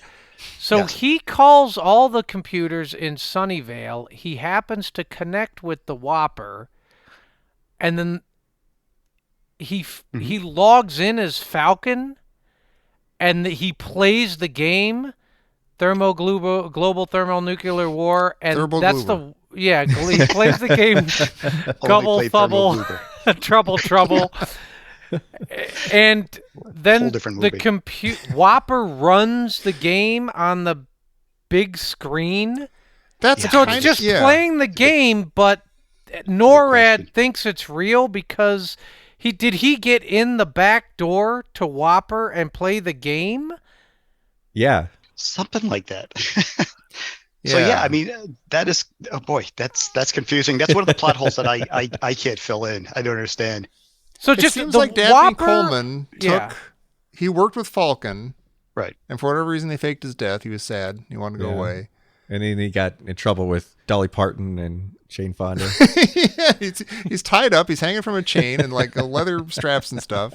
Somehow he gets out of that and he hooks up the Whopper to the defense stuff, thinking this is going to automate stuff and be cool. But he didn't know about maybe Falcon's backdoor password Yeah. and didn't know that anybody could access that and run a simulation. Like all David is doing is running a simulation. He thinks he's playing a game, but he's actually running a simulation that goes directly to all the NORAD. Yeah, Well, 'cause I that's think what it was Falcon and Dabney Coleman's McKittrick developed this technology. And Falcon, do you know who they wanted when they were writing the screenplay? They had a very specific. I mean, one person in mind when they wrote it was John Lennon. They wanted John Lennon to be in this movie Wow. in that role. Wow. And in the commentary, it's really sad. It's not clear. I did as much research as I could whether or not John Lennon was going to be involved. It sounds like maybe his people were talking to their people, but they were specifically picturing John Lennon. Wow. And they were working on like one of the final drafts of the screenplay when he was assassinated. So they had to find someone else, and they got John Wood. And I think Falcon, back to that idea, is Falcon and McKittrick developed the technology. And I think the idea is Falcon is more of a idealist, and Dabney Coleman is more pragmatic and wants to apply that. And so he comes up with Whopper, whereas Falcon's like, I'm out, I'm done with this. Yeah. And I guess it doesn't answer your question, Jerry, though, how it ends up being someone who hacks into the system is like, yeah, go ahead, you can play the game, and it's gonna somehow. I mean, but that's the whole point of the game is the Whopper's just playing the just playing the game and it happens to be on the NORAD screens. And so they think Yeah. it's real. I Yeah. don't think it just happens to be. I think that that's what it's meant to do. It's meant to Yeah. run these simulations and Kitrick took that technology and put it to Whopper, I think, Yeah. right? Yeah. Mm. And Like it the still guys- has that the- backdoor password. yeah. And the guy says when he's giving a tour at the beginning, like that spends all its time running these war games. Right. Right. And so by David getting in there, it seems Yeah, like it but kind of okay, if the- reactivates like if- Joshua, not just the Whopper, but like you Yeah. know, Uh-huh. But so it spends all the time running war games. Why aren't they used to that? yeah, that is a little. I think The one guy is David logging in as Falcon Yeah. triggers something That throws it off. in Yeah. inside the Joshua part of Whopper or something. This is starting to sound stupider than it actually is. but- that subroutine or whatever it responds to Falcon and is communicating with him, and it's a little bit separate from what the Whopper is normally doing. So what would have happened had he chose the game, biotechnical theater, or even bio like backgammon. Yeah. Yeah. Yeah. They'd all be watching backgammon at NORAD. yeah, yeah. the Russians have Sir, three white the Russians are things demanding in you the king third- them. Yeah, what are we gonna do? They rolled a 7. You know who does the voice of Joshua of the computer? Oh wow, who? Is John Wood. Really? Oh, for real? That's awesome. Yeah. Wow. So it's That's John amazing. Wood, and they say in the commentary that they gave him these lines and they told him read them backwards, and so just Oh to my get the God. cadence to Oh, sound that's like a cool. computer, because they do like vocoder and some other stuff to make it computerized, so to speak. Yeah. That's cool. But in the way of that cadence, they said, "Okay, shall we play a game?" It's game play we shall. Yeah, yeah. Wow. Yeah, Super he'd read cool. it backwards. Wow. Do I it, love this. Jackson. Says Do in it. Do it. Do it. Do it. Hold on. Do it. Shall we play a game? Is that Beautiful. Gorgeous. It is weird. Like, it's one thing for Falcon to use his dead son's name as the password to get into the thing, but then after that, everybody refers to it as Joshua. I don't including understand that. Yeah, Falcon. that's a weird. little strange. Yeah. And Yeah, he like- doesn't. Yeah, he doesn't seem to be that phased by that. Yeah. It's almost like Yeah. saying Joshua to Falcon's face or to the back of his head is kind of the password to get to him. Yeah. Yeah. And so he turns around and you're like, oh my gosh, Falcon's going to punch him. And then he's kind of like, meh, all right, follow me. Yeah. Yeah. I'll show you a movie about dinosaurs. Yeah, I'll show right? you a movie about That's a dinosaurs. key moment for the movie is where I think it's Matthew Broderick says to him, "What was the last thing you cared about?" As the one time Yeah. Falcon gets shaken for a second, and he realizes it's Joshua, and he thinks the whole world is tic-tac-toe, and he says the whole game's pointless. There's no way to win, and because he's checked out, he feels like he's maybe seen more. He's sunrises and sunsets, I guess it is, or more Yeah. days behind him ahead, and you throw in the loss of his wife and his child. He's Yeah. devastated and he never recovers, and he feels like, well, I'm done. And I think that's a big part of it is his reconnection with caring about other people. Mm-hmm. Okay, not just- so Ali Sheedy says, I'm 17. I'm Yeah. too young to die. Yeah. I'm too beautiful to die. I was kind of waiting for, I'm slated to be in Breakfast Club in a couple of years. yeah, come on. No, and I was, At 17, it's like, you're over twice my age. You got to remember back to when Yeah. everything was new and Yeah. tic-tac-toe was winnable. Yeah. Sure, Yeah. sure. So do you think that they did? Is that realistic? Were they that little speech? Was that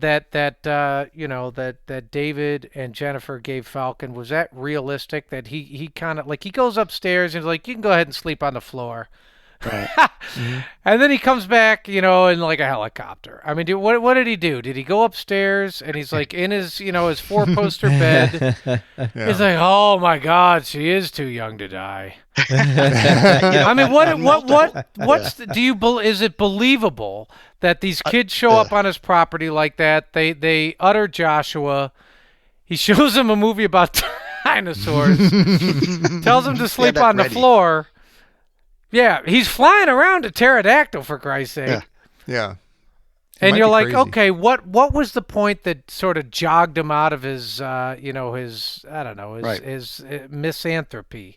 Mhm. So that's a great question, and it's only on the multiple rewatches to prepare for this that I finally, I think I saw exactly the point. The question I had is your question is when, again, I think it's Broderick says, what was the last thing you cared about? And you see for a second his face finally gets rid of this smugness. Yeah. Just for a second, it drops, but they're too subtle. It drops a little bit, and then the ferry horn sounds in the back. Mhm. And he snaps back out of it and back into like his solipsistic, self-centered world.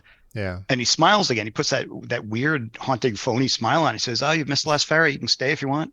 I think that's what it is. Then those two leave. They show Falcon lingering on the staircase, and he's thinking about it. And I think he went upstairs and spent just a few minutes and somehow summoned a helicopter. And A that's the military weirdest helicopter. thing.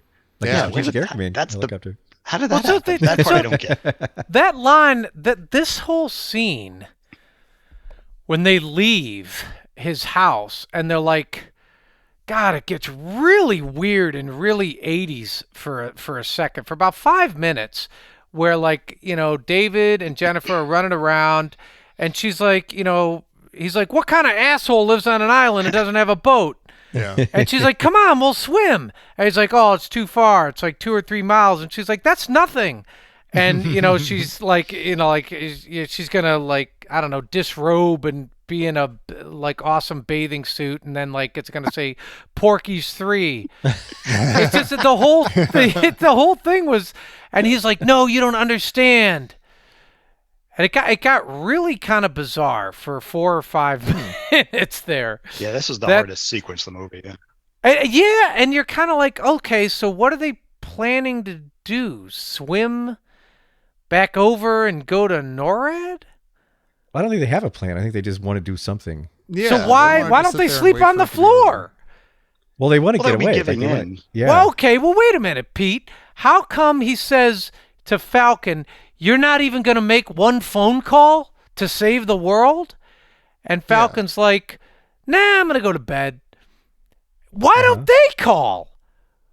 Well, Why no don't one's they gonna be believe like, him. I I'm don't think he in has a Falcon's house. He's I on think he Goose literally doesn't have a Island. phone. But I mean, He's even an if he does a asshole phone, without a boat. But if they find a phone, who are they going to call that would make a difference that they couldn't have called yesterday? The dude Yeah. from Cloak and Get Dagger, Dabney Coleman. He kind of, because he knows, like a few things. Number one, he knows that he kind of sort of slightly trusts David because he knows what he's doing. He thinks he's up to no good, but he knows that he's smart. So if he got him on the phone, he said, hey, look, I'm at Falcon's house. You know he's alive. He's alive. I'm on Goose Island, and this dude can stop the whole thing. He's just choosing not to, and he showed me this weird movie on dinosaurs. Is that yeah, going to but get you then- to stop World War III? If you say this guy It showed is me a movie on dinosaurs? Well, he might be able to get Falcon on the phone. But He then, might be able to when call. Falcon actually does go there and brings them with him, Dabney Coleman's not like, oh my God, thank God you're here. You've solved everything. He's like, no, this is real. We're going through with it. Stay out of the way. Like Yeah. he's not going to listen to it. Yeah, but Falcon's sitting there. He's like, oh, it's a simulation. He's kind of like, what's the big deal? But they don't It's a buy it. simulation. They're not necessarily buying it, even when Falcon's telling him it's a simulation. Yeah. Yeah, even when Falcon was there in person. Now, Yeah. why is that? Why don't they buy it when the guy who made the whole program, the whole thing, is 'Cause telling them it's a simulation? If you're in the middle of a potential World War III, I feel like you are not going to be so easily swayed. Like, oh, okay, Yeah. it's just I feel If like you see everything all you this evidence, see like, is telling you that it's a real thing, and everything you've been a trained very for smart for guy years telling and you that years. it's fake isn't necessarily going Yeah. to convince you. Yeah. But he does say, think about it. He does. He say actually think says, about he it. says, And they do think about it. Yeah. He says, think about. I mean, but that's the turning point. He gives them the all right, if they're going to blow all us up and they know that we're going to blow them up, there's no winner. What's the possibility of that being the reality? And the general's like, well, you're darn tootin'. Whatever, I'm a bulldog without a toot. He said, but that's the point where he convinces him. I think He's like, he actually "All right, doesn't don't I think, launch." I think Falcon literally doesn't have a phone. I think that's part of the answer. By the way, there's that moment where he analog hacks the phone, that payphone. Yeah. And the whole time I'm thinking like, oh, that would never work anymore because you don't have. He finds a pull tab in the dirt. He's like, oh, you don't have pull tabs anymore. I'm like, oh, they really don't have phones anymore, do they? They don't have pay phones. None of this would work. There's no opportunity to do this anymore. Oh well.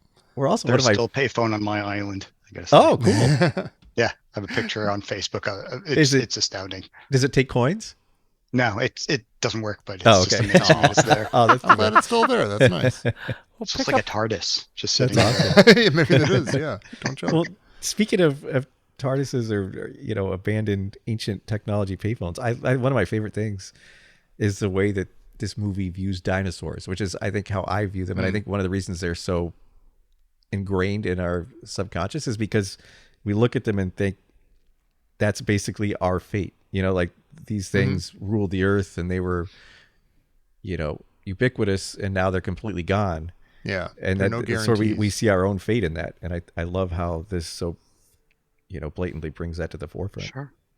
Yeah, It ties into that again, that theme of tic-tac-toe and Falcon says to Ali Sheedy, like, I never got Joshua to get the most important lesson is futility. Yeah. There's a time to just give up. Mm-hmm. And, I feel like I but- learned that lesson really well. but at 17, you're like, no, it's still Yeah, but in a way, I mean, in the case of the dinosaurs, you're like, okay, they didn't adapt, or there's that enormous meteor that landed yeah, in they like didn't really have a the chance to Yucatan. adapt. Yeah. Yeah, the Yucatan quite Peninsula. Yeah, is the meteor the Soviet Union here? I mean, what? Yes. It's like we're Yeah. the humans are geared up, facing each other and annihilation. The dinosaurs are just hanging around. They're just trying to Yeah. make a go of it. the Although I real feel like- meteor is man. I don't know if they knew about the the KP extinction event at this point. I don't know if they knew that dinosaurs had definitively been extinguished because of the meteor at this point. But so I feel like more of what he's saying is, humans have kind of messed everything up. It's time for them to just maybe go the way of the dinosaur. And it's the also owl- the idea that nature gives up. Yeah. Nature had nature, whatever nature is, just decided that the dinosaurs were done. And it threw a meteor at them or a disease or whatever. Yeah. What kind of Allosaurus doesn't eat meat? That's what I want. I wanted like a dinosaur, like a live action dinosaur show where Barry Corbin plays one of the dinosaurs. I want that too, Pete. I want that too. That could have been like Cosign. one of the little like weird little segments of Northern Exposure, Oh yeah. which is a great show. You should see the commentary. Barry Corbin is he's in a cowboy hat with the thick. Really? Southern Yeah. drawl. It's just, it's so I've always charming. wondered if that's him. Just So that's listen to really him read just the it. phone That's book. that's just his personality. Yep. He's not even. It's funny. acting. I've seen him just based on his roles. I've seen him as like the Slim Pickens. I've seen him as this guy. I've seen him as like just he was on Better Call Saul as like just like a bitter crank, Uh-huh. Yeah. But it's all kind of that guy. Different variations of that guy. Is Falcon is he a Lex Luthor type here? How so? Well, he's kind of like, I'm going to go upstairs and I set my house, I guess it's sort of, he's going to, a very fatalistic Lex Luthor. He's like, everybody can kill all themselves. I'm fine. I'll be vaporized. I'm within 3 miles of, one of the big explosion centers. Well, it's interesting. Like, 'cause he's not going to make he's given the the trolley problem. call. He's given the famous trolley problem. Like if there's a trolley coming down the tracks and it's going to kill somebody or it's going to kill 10 people, or you can pull a switch and it'll kill one person. Do you pull the switch? Like, do you make that decision to kill a person? And it's interesting because he's kind of faced with the trolley decision and he's like, oh, I'm just going to let everybody die. Well, okay, so he goes upstairs, and it doesn't sound like he has a problem sleeping. But he I mean, does. much like the general. Maybe the Those general kids got sleeps to him. soundly. Yeah, the kids got to him. Unless The helicopter kept them up. It's like the guys in the silos. It's like goddamn helicopter. Noise. Fine, I'll go pick up the kids. Let's go. So how do they get from the helicopter and then they're driving in a Jeep Yeah. Yeah. That's and all of a weird. sudden that the woman is in the Jeep, like they're clear. It's like, wait, what was the sequence that happened there? I have no idea what Yeah. was cut Right? out. That is some weird editing. How long does it take Yeah. Yeah. take a helicopter from whatever Goose Island to Colorado, Colorado? Into a Jeep, Yeah. which, by the way, IMDb says the Jeep crashing was an accident. They actually meant Oh, to really? bust through they meant to bust through the gate and just keep going. Oh, So, that's let's keep incredible. it in. Wow. Wow. And when they run down that tunnel, I had to write this down. It's a tunnel that's in Griffith Park, Los Angeles. I don't know Yeah. if Oh, Okay. you're yeah. kidding. That's cool. And it was Is that used in, the Batman? Is that the Batman tunnel? They said it was the Roger Rabbit tunnel and in Back to the Future 2. Oh, okay. Wow. Tunnel leading in and out of Toontown, and in the finale, the ending of Back to the Future 2. I When think you the just see Batcave the is more of a tunnel. cave over there. I've seen that, the Batcave. Yeah. It's more of just a cave. That's an It's Iowa. rocky. But yeah, no, that's awesome. That's cool. I love, like, I mean, again, I love like a big secret base inside a Yeah, mountain me too. with a big Well, I- huge Yeah. door that takes forever to close. To me, this is Yes. pretty close to a perfect movie. Like this is, I think, almost perfect. But one thing that has always bugged me is when they're racing to get in and out of the vault doors. Yeah. There are always officers that are just casually walking as it's closing. And like, did they time their steps knowing, okay, if I walk, and they're just walking at a normal speed They've and they worked there walk through the long door enough. just as it's about to close. If they're like, well, if I stop to tie my shoe, I'm locked out or I'm locked in or Yeah. Or if you get a limb caught, I mean, the next like yeah. 2 hours, like, oh my Yeah. God, this is horrible. Well, he says we're So gonna. those were real doors. I mean, the NORAD Center, which has since been moved from Cheyenne Mountain, in the I think it was 2007, it was moved out of there. But they had 2 of those doors. They were 25 tons, I think, each. And Wow. the policy was to generally keep one open, one closed, so that if they were caught unawares, or if there was something pulled up and suddenly tried to infiltrate, they'd always have this capture space in between. Doesn't answer the question. What happens if a limb gets caught in there? With that limb, Yeah. Did they, wasn't the whole God. thing built on also like springs or didn't they have massive it- springs. Oh Yeah. yeah. I remember hearing that. They were each 1,000 pounds. I just finished up the documentary today, the commentary. But yeah, these huge springs. So that they said that it was well known. I didn't know this, but it couldn't survive a direct hit, but it could survive multiple near hits. Huh. And the springs were to keep the buildings from just crumbling or falling apart and not being functional anymore if a nuclear explosion went off close to it. And Wow. these gigantic springs that were, yeah. That sounds like such a silly idea, but it probably works. Well, a lot Sounds of very does. cartoony. Right. Put it on big springs. Well, California does that. Like they put building on like shock absorbers, so like in an earthquake, it'll sway rather than take all the that's cool. stress and snap. Wow. But I'm also like I'm curious what it decommissioned to. Like, is it still all there, or is it? Is it a water Like- park? Yeah, is it just like think all they said they got keep plastic it- wrap over it? They keep it up and running in case, but it's moved Oh. to another place, which it just says, and the commentary says virtual tour because they don't want to give anything away. But it Mm. seems very much above ground. I can only assume it's because, the There's no enemy real knows safe where space. to hit first. And Yeah. so it's all going to be electronic and it's not the Yeah. existence of a Yeah. specific space anymore. Yeah. Mm. So it's crazy. so on Christmas Eve when NORAD tracks Santa Claus, is that all a simulation? So that's, No, that's real. yeah. Why? I mean, unless a kid gets in like, a couple days before Christmas and feeds a simulation in there. I knew what they were But you would getting know because it wasn't Christmas Eve. Yeah. People aren't stupid, Jerry. Come on. to. Were you let down last Christmas Eve, Jerry? Oh. It's been a bunch of letdowns. I love that. Well, I got a question. Okay, we're getting philosophical, but like David gets the computer to play tic-tac-toe against itself over and over and over and over and over. It never wins a game. It's always a draw. And then at one point it switches to nuclear war simulations over and over and over and over and over again. There's never a winner. But I started to think this time, like, what? Okay, yes, tic-tac-toe. There's no winner. It's a draw. That's mathematical. There's clearly no winner. But with a computer, it seems to like. Russia blows us up, we blow up Russia. Whoever, like, not everybody dies. So whoever had the most people still alive, wouldn't the computer consider them the winner? Like, wouldn't there actually, like, by the numbers be a winner in the computers? I'm getting really nitpicky about the movie, but would a No, there's computer the one, it says, see like- that situation and go, oh, there's Yeah. no winner? Well, actually, there is. Oh, no, they still got 100 people over there. They win. Right, statistically, you have They're 90 ruined. Their humanity is 3% destroyed. left. But, Well, they talk about what like a kill or casualty ratio, and one of them it's like 85%. Yeah. It's really high, and so you think Yeah. like, all right, so in one of the simulations when the thing's going back over and over and over and over and over again, one of them, like Russia attacks Australia first. Yeah, and I'm kind of like, wow, I wonder what that was. Australia's like, what the hell is this? What comment set that off? doing Yeah. Yeah. Some of those names of the scenarios are great, like the Sudan surprise or the Turkish heavy. Yeah. Have you I've guys seen had a that, Turkish yeah. heavy before? I do not recommend it. I feel like the English thrust is Neil Brown's nickname for himself.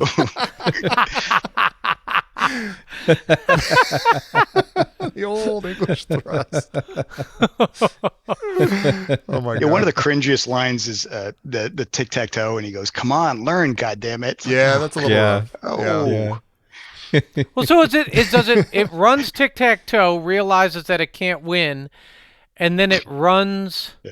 Yeah, it's got The- that split time where it's, I wonder if that means. Does this Right. apply to Yeah. all games? Can you not win So a bad yeah, game? can you not win any games? I mean, can I Yeah, win Monopoly? why didn't it go through checkers or Yeah, backgammon? Pong. Right, Yeah. right.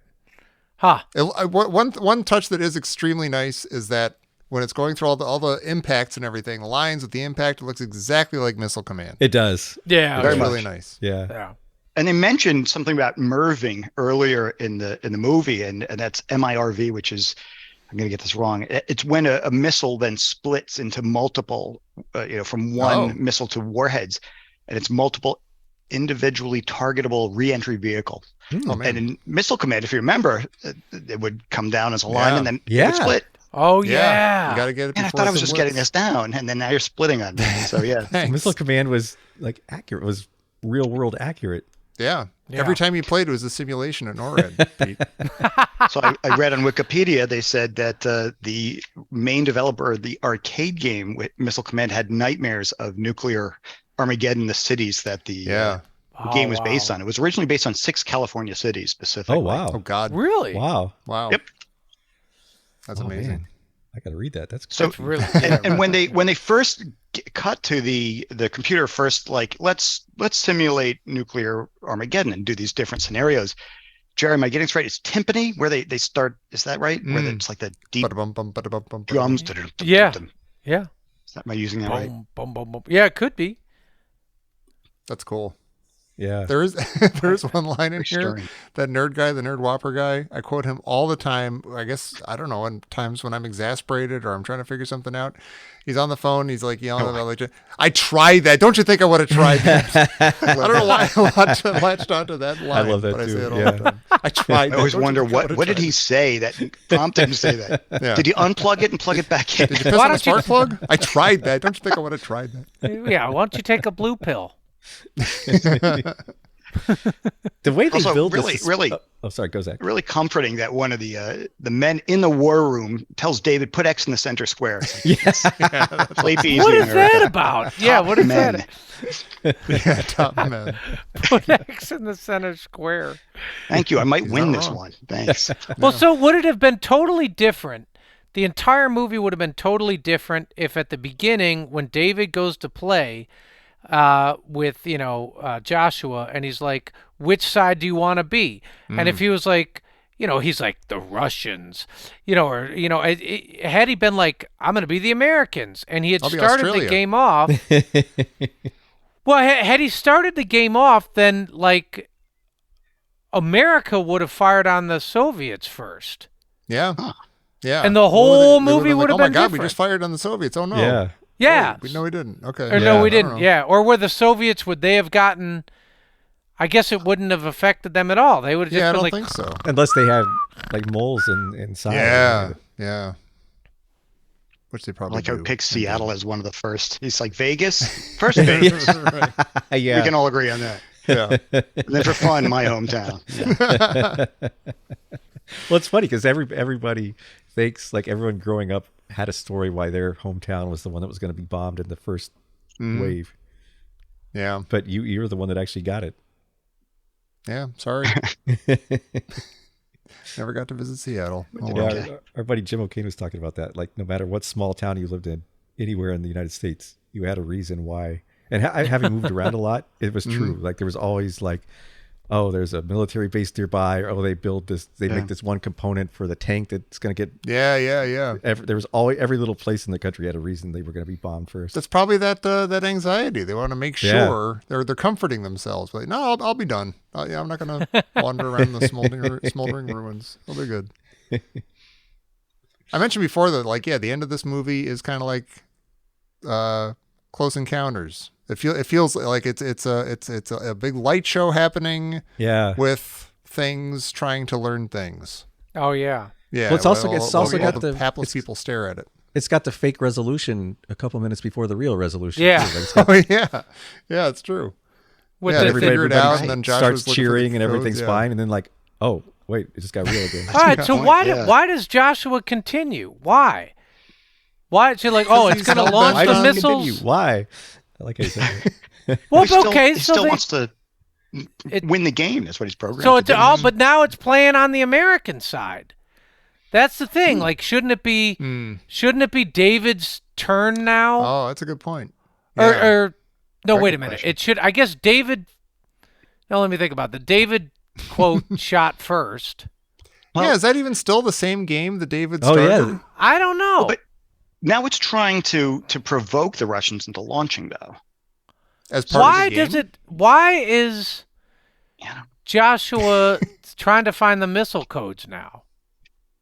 we could do Midnight Run. Yeah. You know what? Midnight Run would make a lot more sense. Let's do that. Sorry, everybody. God, I love Midnight Run. that code thing though adds such a perfect amount of tension though, because it's Yeah. constantly Yeah, it's you great, constantly see right? that number populating in the Think- background. And her Yeah. calling him out. Yeah, 4 Yeah. numbers. yeah, it's amazing. Yeah. I had a Wait, crush on hold her, up. so I Why, like that lady. why does Yeah. that woman eat Yes. Dabney Coleman's gum? His It's gum. funny. It's gross and funny. They must Why? have some weekends. What is that point? What is the point of that? That was She's bizarre. just she's got his back. I don't know. She's They wanted to humanize him after 9 to 5. I hope he's not married. If his coworker is eating his gum. yeah. This is after He Tootsie, is too. married He because needed, Falcon says, "Oh, I see your wife's still picking out your ties." Oh yeah. Oh, that's right. Wow. Oh, we never Right, talked you know about your that guy. coworker The, eats your gum. we never talked about the guard guarding David and Yes. then hitting on. Oh, the, my That's God, the yeah. weirdest That woman. thing in the entire world. He's like this Yep. random guy who's got a does- beret on. How does he not have a French accent? Every time he talks, I think he's gonna have a French accent. Yeah, Yeah. I see you into the bowling. Oh boy, I'm in trouble for that. He's doing But it. he makes a joke about. I hear the guys say you're all great at bowling when he picks up a tennis trophy. Am I getting, or am I reversing that? Says you're it's really something good at like that. Yeah, You have a wicked backhand. I think and it is they're tennis. Yeah. Clearly bowling trophies. yeah. But then he says, "Do you want to be alone?" She goes, "Yes." Should I leave you alone?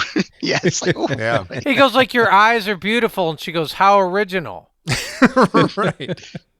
It's also he You want me picks to such leave? Yes. a weird time, like in the middle of a thermonuclear war, to start flirting with her. Like, Yeah. Wait, Tommy, do it again. What? The guy's no, he's like, No. I am guarding the teenager. the French Foreign Legion. You got a beret on. yeah, What's it's going on? You're ridiculous. NORAD. It's like, it's just like, where'd they hire Actually, the this military guy? gear here. He showed up in clown shoes. I was trying to figure out if, like, in today's environment and consciousness and stuff, like it. I feel like this scene could have gone differently back then, but the way she handles it and tells him to I agree, shove off yeah. and stuff, I agree. seems kind of contemporary or something. a lot of this movie seems a lot less sort of sexist than you're expecting it to be. For Yeah. the time, at least to me. For the Like, era. Jer seems to remember a scene where Jennifer takes off all her clothes and Yeah. jumps in the water, but that doesn't, like, none of that stuff happens. Yeah. Yeah, Or like like, where yeah, she's not David sees a treated as- librarian and he's like, woo, woo. Yeah. They go His back eyes and go like, make some stacks and- yeah. Microphones Well, I just do flying think everywhere. it's interesting because she's kind of, she very much is sort of in control of their relationship at first. Certainly. I mean, and then later, I don't know, later, like he gets exasperated with her. Like, nobody believes me. Yeah. And she comes over and gives him the can't old swim. soft cheek. Yeah, I can't Yeah. swim. What's that about? Somebody make out with me. I can't swim. It's a lot. It's like, what all kind of a done that. jerk lives in Seattle and can't swim? It's like, I don't think the best Yeah. swimmers are coming out of Seattle. I'm The sorry. whole point, like, he's sitting there, the world's about to explode, and he's embarrassed because I never learned to swim. What kind of an asshole invites Ali Sheedy to his room and doesn't make out with her? Oh, see, to me that feels real. That's funny. You don't like that. See, know that I feels was like- no, I waiting. agree, All right, yeah. hang on. That I feels was like an waiting. absolutely real scenario where you're in a state of shock and the world's about to end, and you're like, Yeah. oh man, I really wanted to go try this restaurant. Right? I Yeah. haven't done this yet. Yeah. See, I think I was expecting some sort of callback to, I changed my grade, from a B, from an F to a B in swimming. I thought there was going to be something there. Or 'Cause he's it gonna made have no- like regret that I left the lid off the trash cans. My mom and dad are gonna die with trash all over the yard. It was awful. Did your mom ever call any girls you knew your little friend in front of Little them? friend. I love Little that. friend. That was great. They're My very mom few. never served me raw corn either. They're No. kind of Ferris Bueller day offy too, a little bit. A little bit. Wait, what is the That point of the looks raw like a really corn? good idea though, to take the piece of bread and douse it in butter. That and then blew wrap people's that around minds in the amazing. theater. I Right. remember that. Yeah. That was like a thing after that. Yeah. You, You know can what eat the else? Buttered bread and your corn is buttered now. Yeah. Yeah, that was amazing. And the other thing that just absolutely electrified the playground was that that joke, like who invented the idea of reproduction without sex? Oh yeah. Your Oh, wife. yeah. Like That that was was just like cold. that might have been So- was the most brilliant thing we'd ever heard. Yeah, on the commentary they say that some of the crew, like cameramen and so on, were aware of the line that was coming up, which I don't know how that happens. But if you listen, it does sound like there are very much adult, non-high school voices Oh, that's laughing, funny. just funny. laughing. Wow. But yeah, That's that's a awesome. great line. Yeah. He's very Get charming. out, Lightman. Get out. Matthew Broderick is awfully charming. Oh, he How is. would you He is. if you're a teacher, how do you not laugh at that? I know. I would never be a good That's why I'd teacher never be a because of stuff teacher. like Yeah. that. Yeah. Yeah. Right? You think like, okay, good one. Yeah. fine, you got it. I had, Well you know done. what? Laughing I all the way to had, the principal's office. We were going through our vocations once in theology class, and I had one of those moments where, my theology teacher says, Jerry, what do you want to be when you grow up? And I said, a theology teacher. And he said, oh, really? Why is that? And I said, because they make so much money. And he actually flipped me off.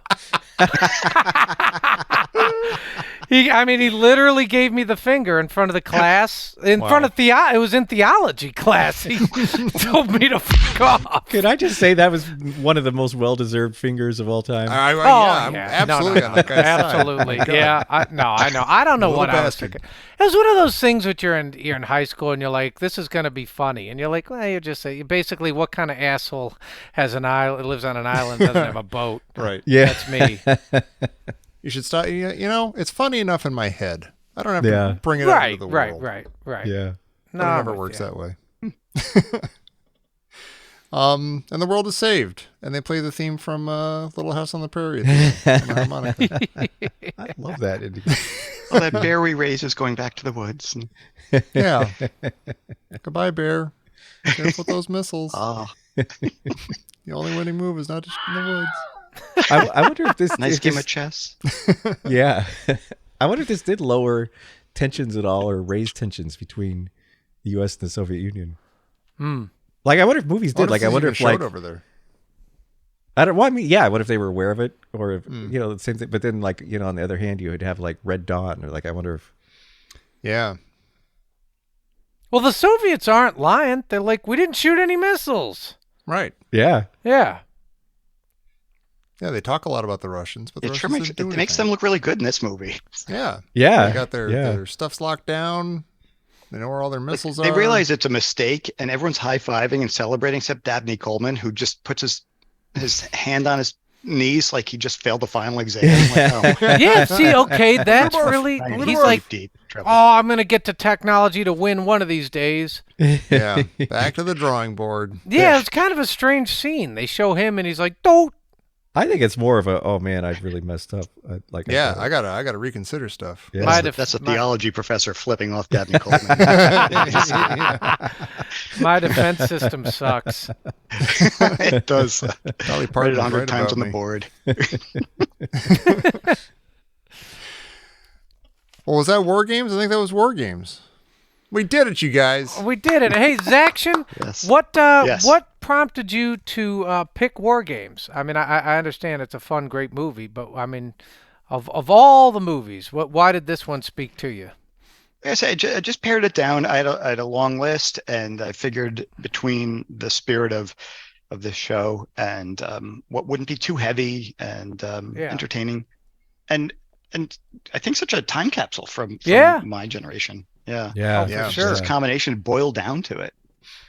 It is kind Yeah. of the perfect. It touches on a lot of stuff that we've been talking about in various ways on our, Anything Goes, our bonus show. Video games, snack Nostalgia. foods, the '80s in general. It's very heavy Yeah. 80s. Yeah.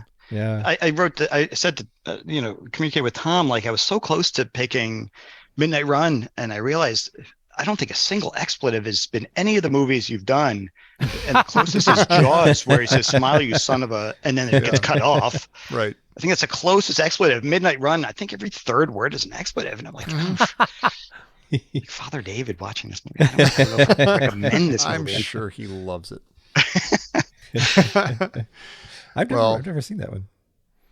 Oh, for You've real? never seen Midnight Run? No. I don't Oh, know. I'm gonna have to do this Patreon again now. Yeah. Well, if you, listener, would like to make Pete watch Midnight Run and then come on the show and talk about it, please join us over at Patreon at patreon.com/Indiana Jones Minute.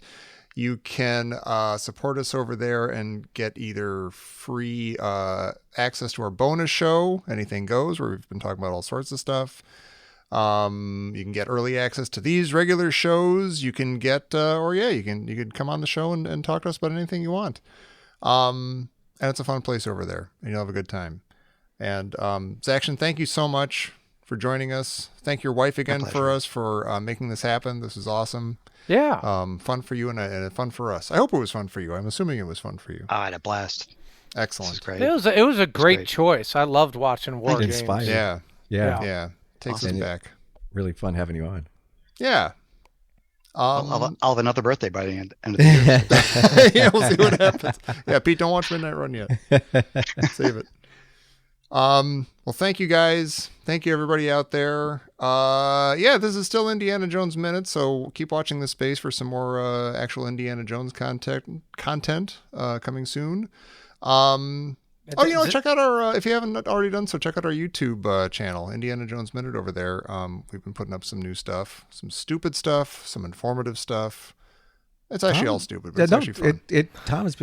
Tom is short selling himself. He's been making some really fantastic non-podcast videos, like just pure YouTube videos that are absolutely fantastic. They're definitely worth a watch, and yeah, give them a like or a comment if you can. They're great.